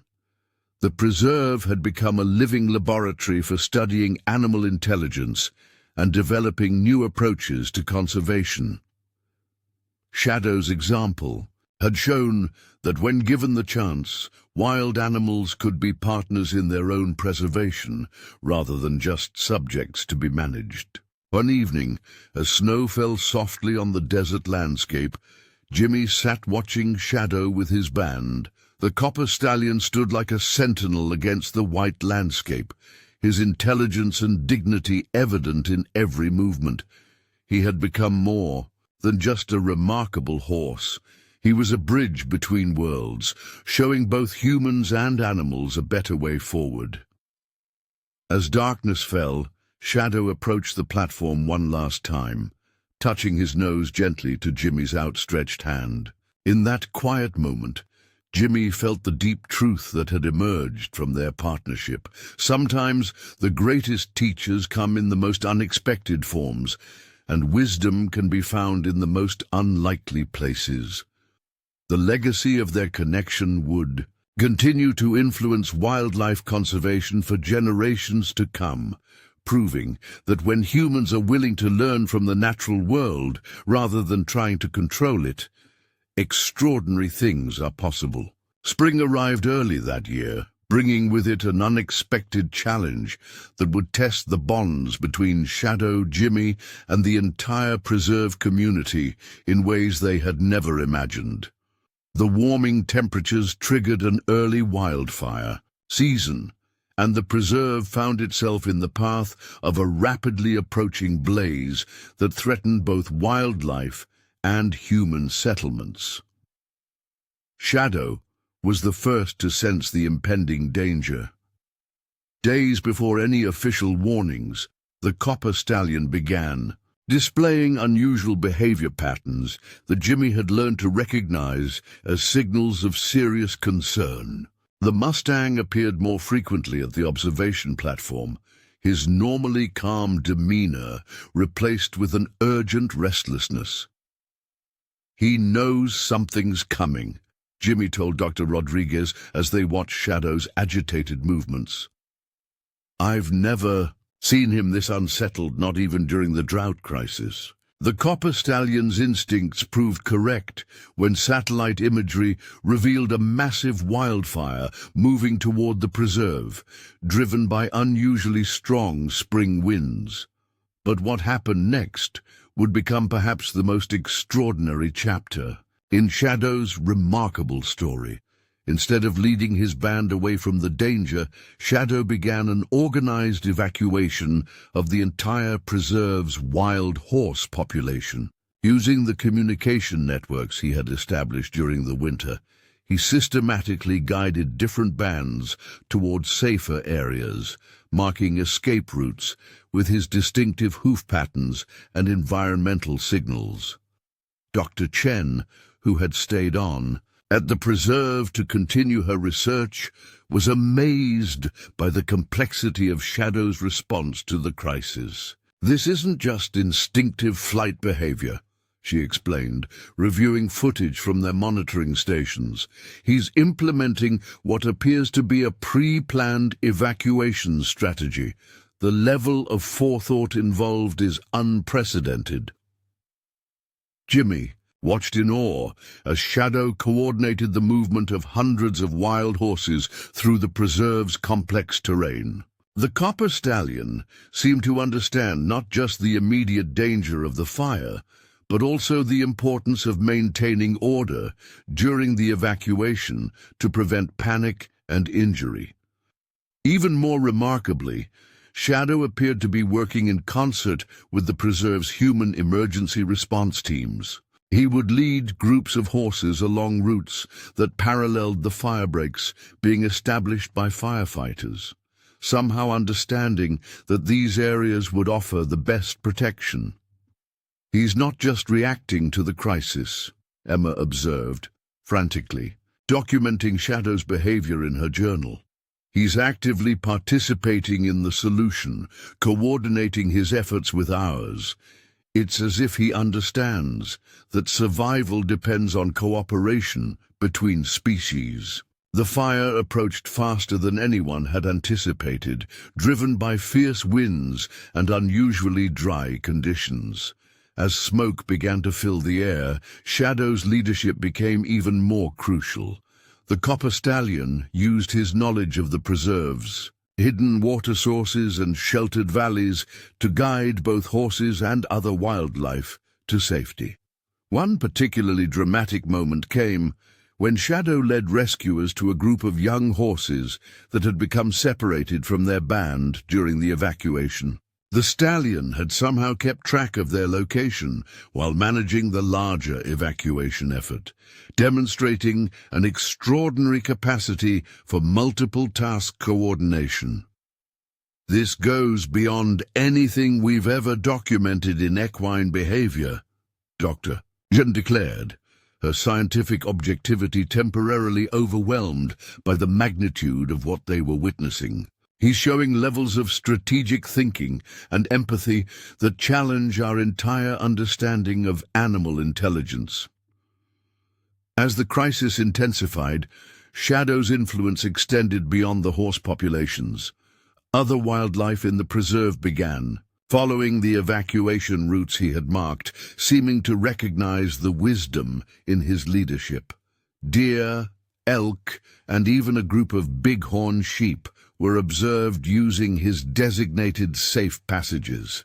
Jimmy, coordinating with emergency services from his observation platform, found himself in constant communication with Shadow through their unique connection.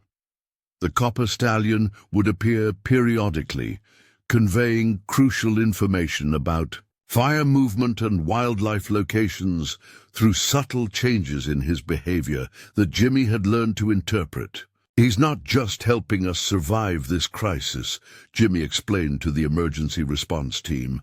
He's showing us a new way to think about wildlife management during natural disasters.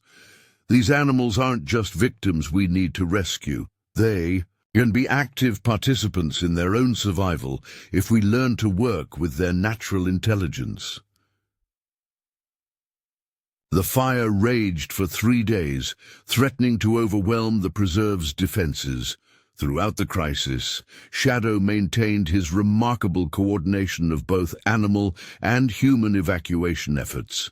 His understanding of the terrain and weather patterns proved invaluable in predicting fire movement and identifying safe routes.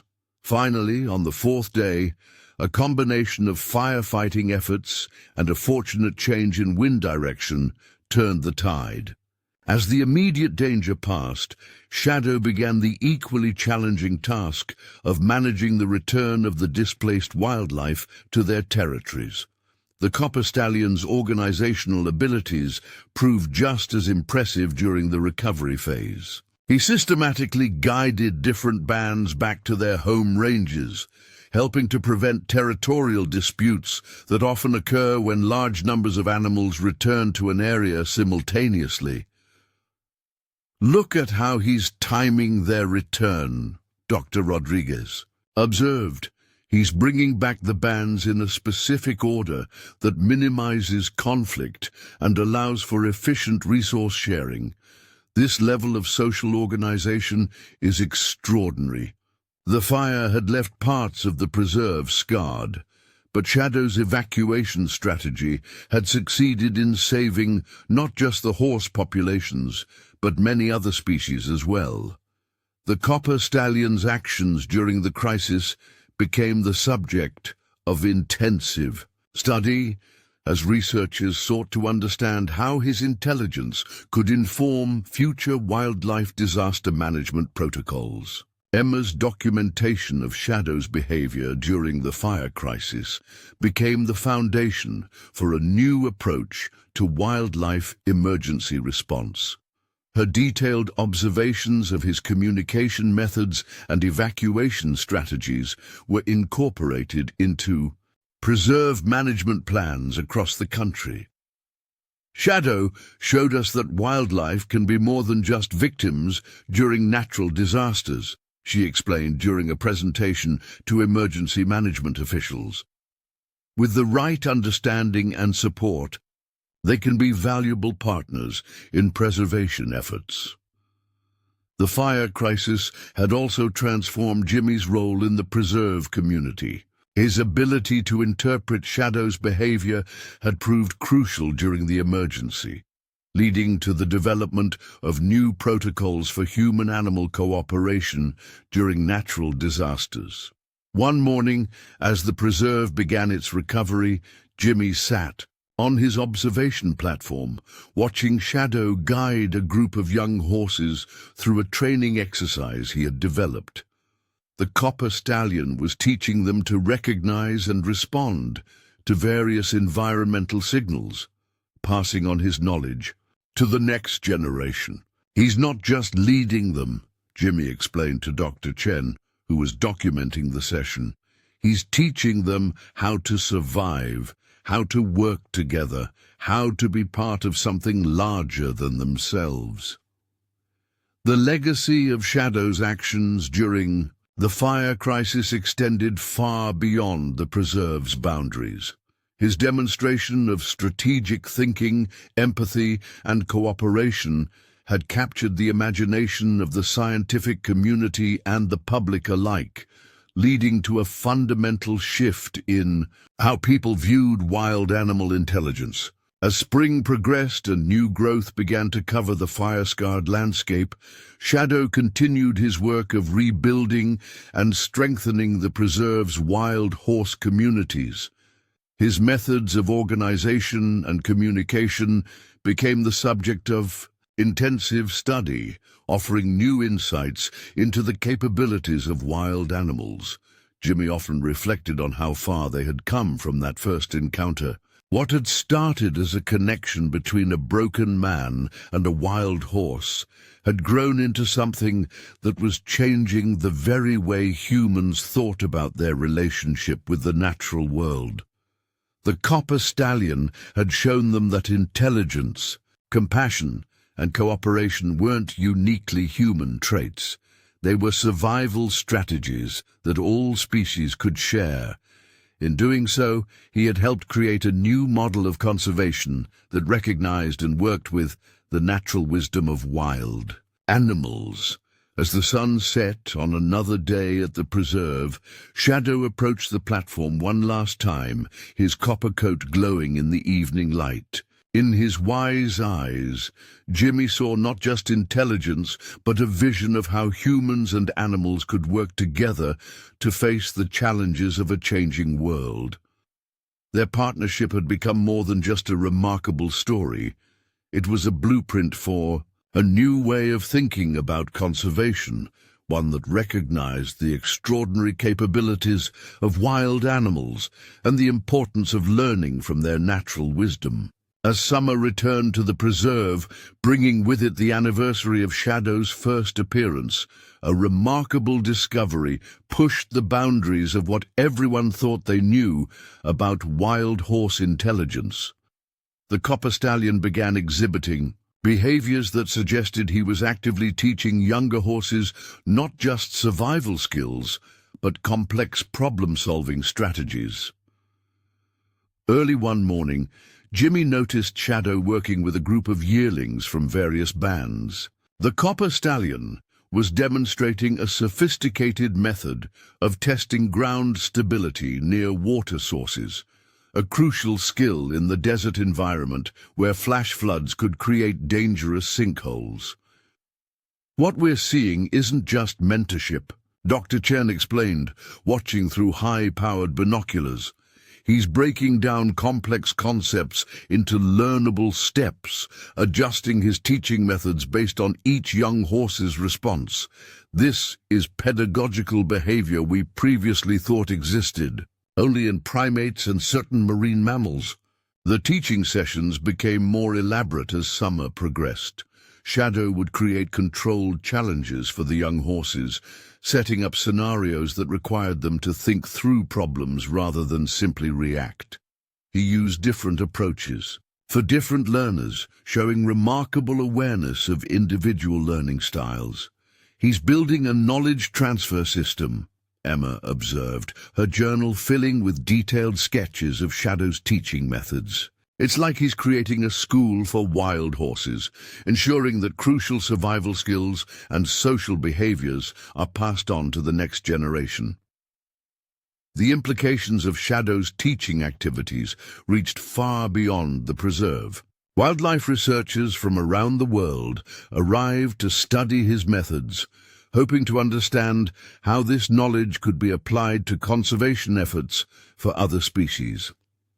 One particularly fascinating aspect of Shadow's teaching was his incorporation of human elements into his lessons.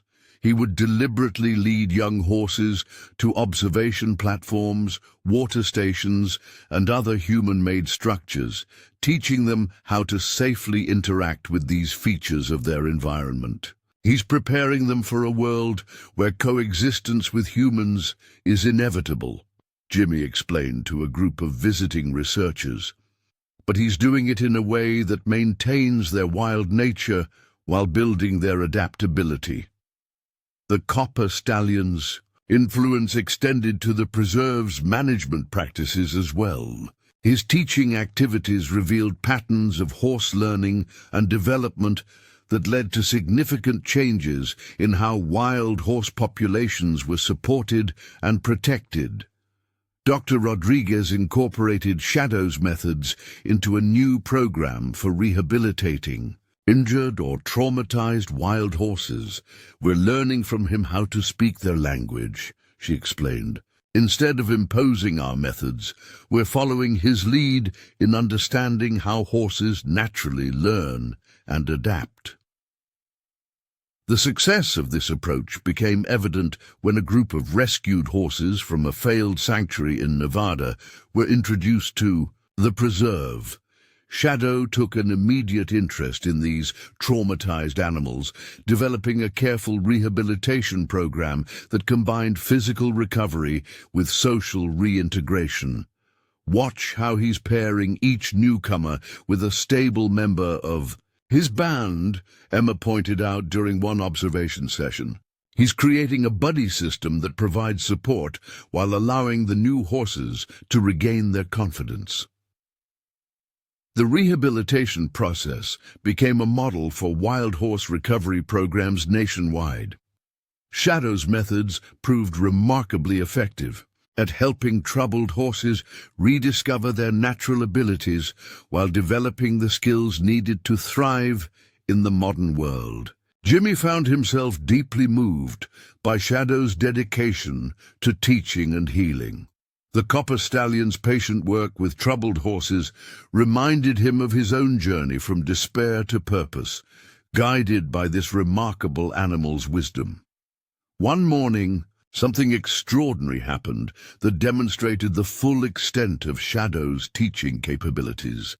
A young colt from his band had become fascinated with the observation platform where Jimmy spent his days. Instead of discouraging this curiosity, Shadow began actively facilitating controlled interactions between the colt and the human observers. He's teaching cross-species communication, Dr. Chen realized, watching the careful way Shadow guided these interactions. He's showing the young horse how to bridge the gap between wild and human worlds while maintaining appropriate boundaries. The young colt's education became a case study in Shadow's teaching methods. The Copper Stallion would demonstrate behaviors, then watch patiently as the colt attempted to replicate them, offering gentle corrections when needed. The process revealed a level of intentional instruction previously undocumented in wild horses. As summer progressed, Shadow's teaching activities expanded to include more complex social behaviors. He began organizing what appeared to be practice sessions for emergency responses, teaching young horses how to react to various threats and challenges. It's like he's creating a curriculum, Emma noted, documenting these sessions. Each lesson builds on the previous ones, developing not just skills, but understanding. The preserve began incorporating Shadow's teaching methods into their wildlife management practices. Observation platforms were modified to better support his educational activities, and staff members were trained to recognize and document the various stages of his instruction. One particularly touching moment came when Shadow introduced a group of young horses to a newly installed water station. Instead of simply showing them how to drink, he demonstrated the entire process of approaching, testing, and safely using the facility. He's teaching them how to maintain their wild independence while safely utilizing human-provided resources, Jimmy explained to Dr. Rodriguez. It's a perfect balance of adaptation and preservation. The success of Shadow's teaching program began attracting attention from unexpected quarters. Experts in human education visited the preserve, fascinated by the parallels between his methods and advanced pedagogical theories. What we're seeing here challenges our assumptions about the nature of intelligence and learning. One visiting professor observed, Shadow is demonstrating that sophisticated teaching methods aren't unique to human beings. As summer reached its peak, the preserve organized a special symposium focused on Shadow's educational activities. Researchers, educators, and wildlife experts gathered to share observations and discuss the implications of his remarkable abilities. Emma presented her detailed documentation of Shadow's teaching methods, which had grown into a comprehensive study of wild horse education. Her work was praised for its insight into the subtle ways knowledge is transmitted in wild populations. Shadow isn't just teaching survival skills, she explained during her presentation. He's creating a culture of learning that could help wild horses adapt to a changing world while maintaining their essential nature. The symposium led to the establishment of the Shadow Institute for Wildlife Education, a research center dedicated to studying and applying the principles demonstrated by the Copper Stallion. The institute would focus on developing wildlife management practices that worked with, rather than against, natural learning processes. Jimmy watched these developments with quiet pride, knowing that his initial connection with Shadow had helped unlock these extraordinary possibilities. The Copper Stallion had not only changed his life, but was now changing how humans understood and interacted with wild animals. One evening, as the summer sun painted the desert in shades of gold, Shadow appeared at the platform with his latest group of students. The young horses moved with growing confidence, showing the results of his patient instruction. As Jimmy watched them, he realized that Shadow's greatest lesson had been about the power of teaching itself, how knowledge shared with patience and understanding could transform lives, whether human or animal. The Copper Stallion had shown that wisdom knew no species barriers, and that the ability to pass on knowledge was one of nature's greatest gifts. The sun set on another remarkable day at the preserve, but Shadow's legacy as a teacher would continue, to influence generations of both horses and humans, showing that the capacity to learn and grow was limited only by the willingness to open one's mind to new possibilities. The end of summer brought an unexpected development that would showcase Shadow's most remarkable abilities yet. A group of severely traumatized horses, rescued from an illegal breeding operation, were brought to the preserve, presenting a challenge unlike any they had faced before. These horses, having suffered extreme neglect and abuse, were virtually unapproachable by humans. Dr. Rodriguez stood beside Jimmy on the observation platform, watching the new arrivals huddle together in a distant corral. Traditional rehabilitation methods aren't working, she explained, her voice heavy with concern. They're too traumatized to respond to human interaction, and they're not integrating with the other rescued horses. Shadow's response to the situation amazed everyone. The copper stallion appeared at the corral early one morning, positioning himself at a careful distance from the traumatized horses. Instead of approaching them directly, he began what appeared to be a sophisticated communication process using body language and subtle vocalizations. "Look at how he's deliberately making himself appear non-threatening," Emma observed, sketching rapidly in her journal. "He's literally speaking their language of fear, acknowledging their trauma before trying to help them move past it." Over the next few days, Shadow's approach proved revolutionary. He would spend hours near the corral, gradually decreasing the distance while maintaining a posture that allowed the traumatized horses to feel in control of the interaction. His methods showed an understanding of psychological healing that stunned even the most experienced rehabilitation experts. Dr. Chen set up specialized recording equipment to document Shadow's rehabilitation techniques. "What we're seeing is beyond anything previously documented in equine behavior," she explained. "He's not just trying to integrate them into the herd, he's actively helping them process their trauma." The breakthrough came during a quiet morning session.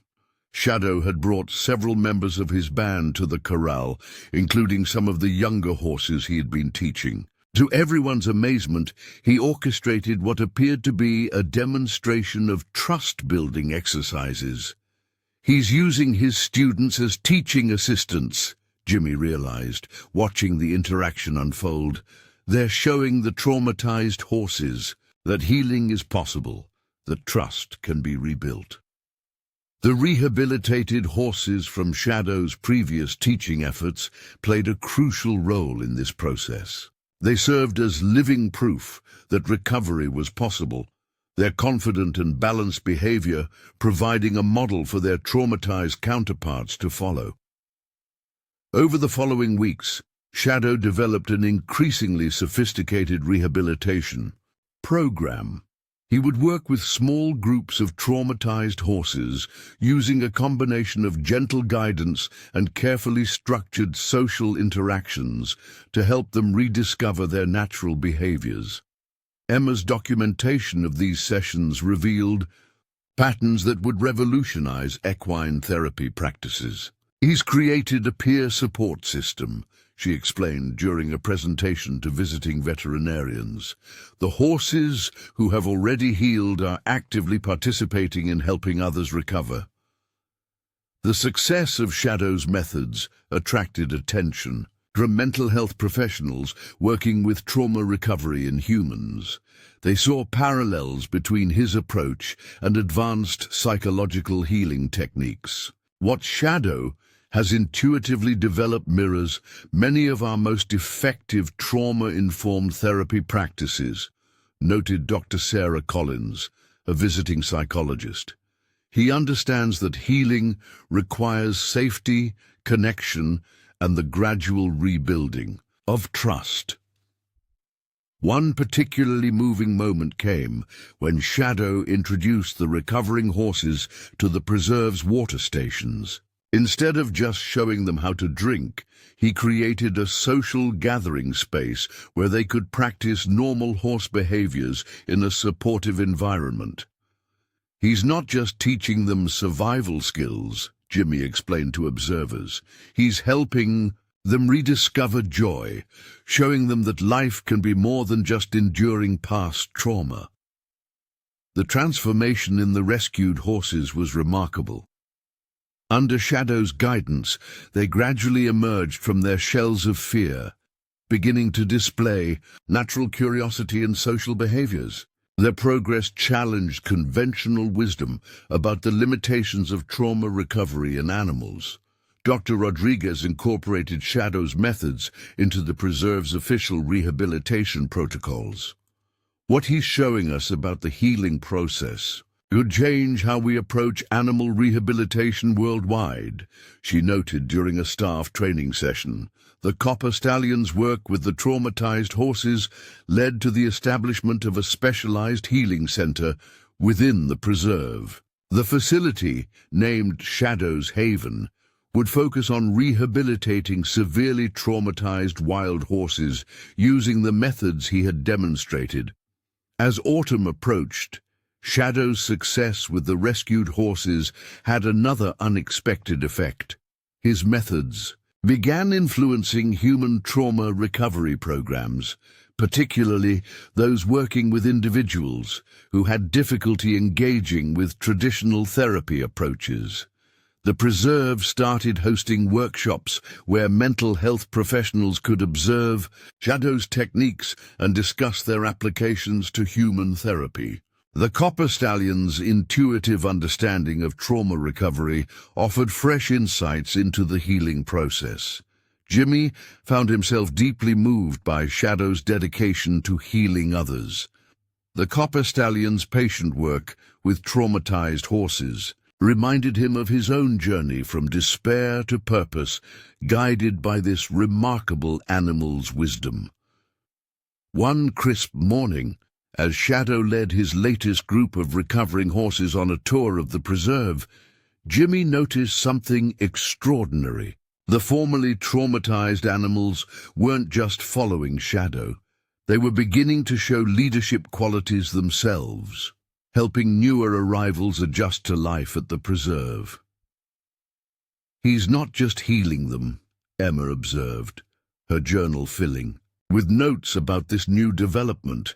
"He's teaching them to be healers themselves, creating a continuous cycle of recovery and growth."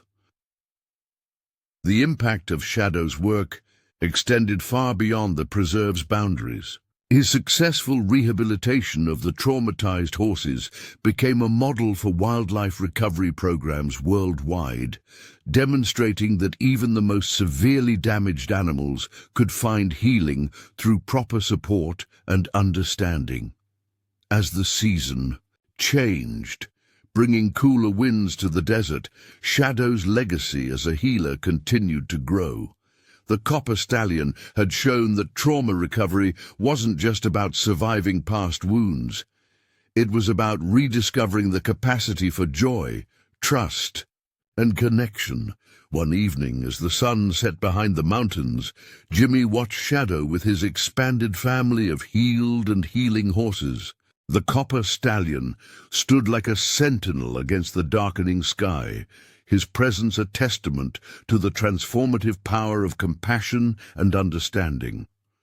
The story of Shadow's work with the traumatized horses would continue to inspire both animals and humans, showing that the path to healing often lay in the wisdom of those who had found their way from darkness to light. His methods would influence generations of caregivers, both human and animal, reminding them that every broken spirit held the potential for renewal. As darkness fell over the preserve, Shadow's gentle nickering could be heard guiding his charges home, his voice a promise that no matter how deep the wounds, healing was always possible when guided by understanding and love. The final chapter of Shadow's extraordinary journey unfolded as winter once again embraced the desert preserve. The Copper Stallion's influence had grown far beyond anything Jimmy or anyone else could have imagined that first morning when their paths crossed. His legacy would now touch lives in ways that would resonate for generations to come. On a crisp winter morning, as the sun painted the frost-covered desert in shades of gold, Shadow appeared at the observation platform with an unusual sense of purpose. The Copper Stallion had aged gracefully over the years, his coat still gleaming with health, his eyes still carrying that remarkable wisdom that had changed so many lives. "Something's different today," Jimmy observed to Dr. Rodriguez, who had become a permanent fixture at the preserve. Shadow was leading not just his immediate band, but representatives from every group he had helped heal and teach over the years. The sight was breathtaking. Dozens of horses moving in perfect harmony, each bearing the subtle marks of Shadow's influence. As they watched, Shadow began what appeared to be a ceremonial display of everything he had taught. Young horses demonstrated complex problem-solving skills. Rehabilitated horses showed their recovery through confident social interactions, and his original band displayed the sophisticated communication methods he had developed. "He's showing us his legacy," Emma realized, her eyes filling with tears as she documented the scene. "It's like he's making sure we understand everything he's created here." The display continued throughout the morning, with Shadow orchestrating what amounted to a comprehensive demonstration of wild horse capabilities. Each group showed different aspects of what they had learned, from disaster response strategies to healing techniques for traumatized newcomers. Dr. Chen's monitoring equipment captured every detail of this remarkable exhibition. "This isn't random," she explained, reviewing the data. "He's systematically showcasing every major breakthrough, every teaching method, every rehabilitation technique. It's like he's creating a living library of everything he's developed." As the day progressed, Shadow led his assembled family groups to each significant location in the preserve, the hidden water sources he had discovered, the safe havens he had established, the teaching grounds where he had passed on his wisdom. At each stop, different horses demonstrated the specific skills associated with that location. Jimmy watched with a growing sense of understanding. "He's ensuring his work will continue," he explained to the gathered observers. "He's making sure every aspect of what he's created is being carried on by others." The Copper Stallion's methodical display revealed the full scope of his influence. He had not just changed how humans understood wild horses. He had created a sustainable system of knowledge transfer that would endure long after him. Every horse in the preserve now carried some piece of his wisdom, ready to pass it on to future generations. As sunset approached, Shadow led the assembled horses in one final display. Working together, they demonstrated the complex social organization he had developed, a system that allowed multiple bands to share resources peacefully while maintaining their wild nature. The demonstration showed how his influence had created a harmonious community that balanced independence with cooperation. "Look at how each group maintains its own identity while working within the larger system," Dr. Rodriguez observed. "He's created something revolutionary, a model for how wildlife can adapt to the modern world without losing their essential nature."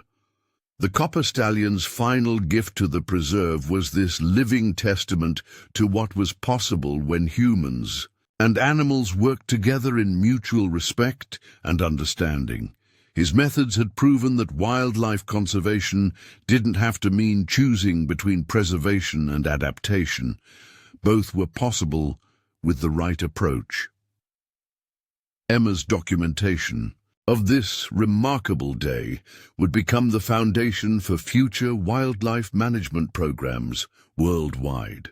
Shadow showed us that intelligence, compassion, and adaptability aren't just human traits, she wrote in her final journal entry.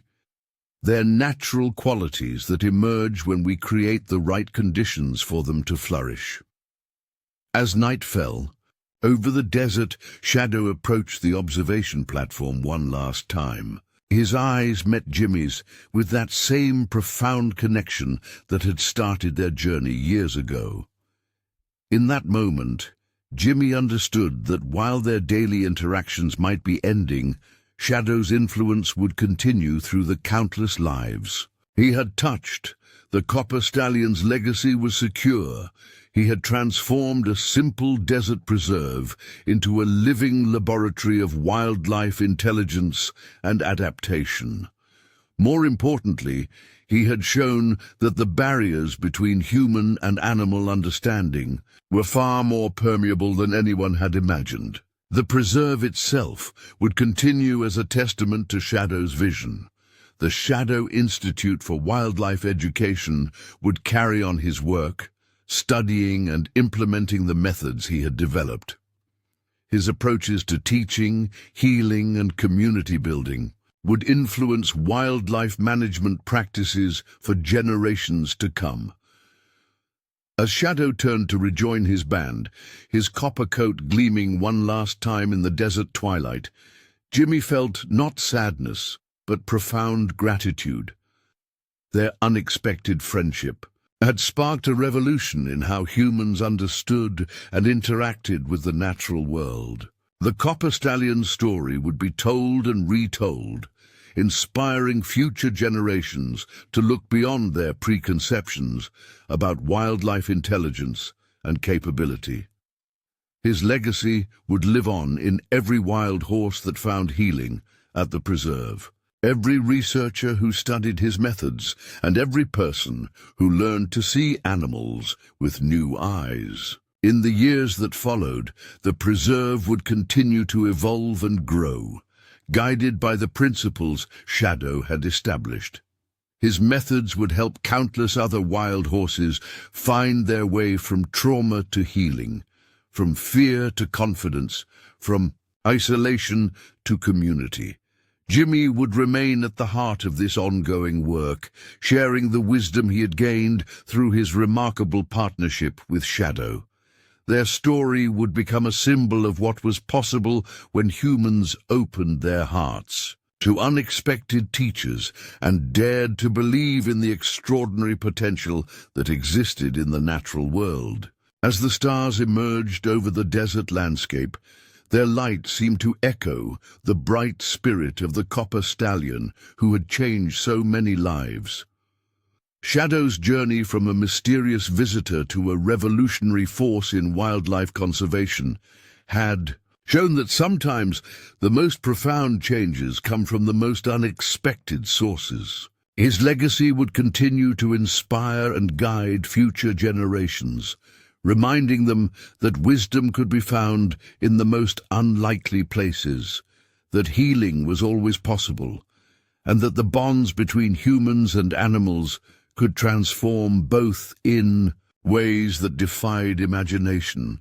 The story of Shadow, the Copper Stallion, who had approached an elderly man in a wheelchair and changed countless lives, would remain a testament to the extraordinary possibilities that emerge when we open our hearts to unexpected connections and dare to believe in the transformative power of understanding and love.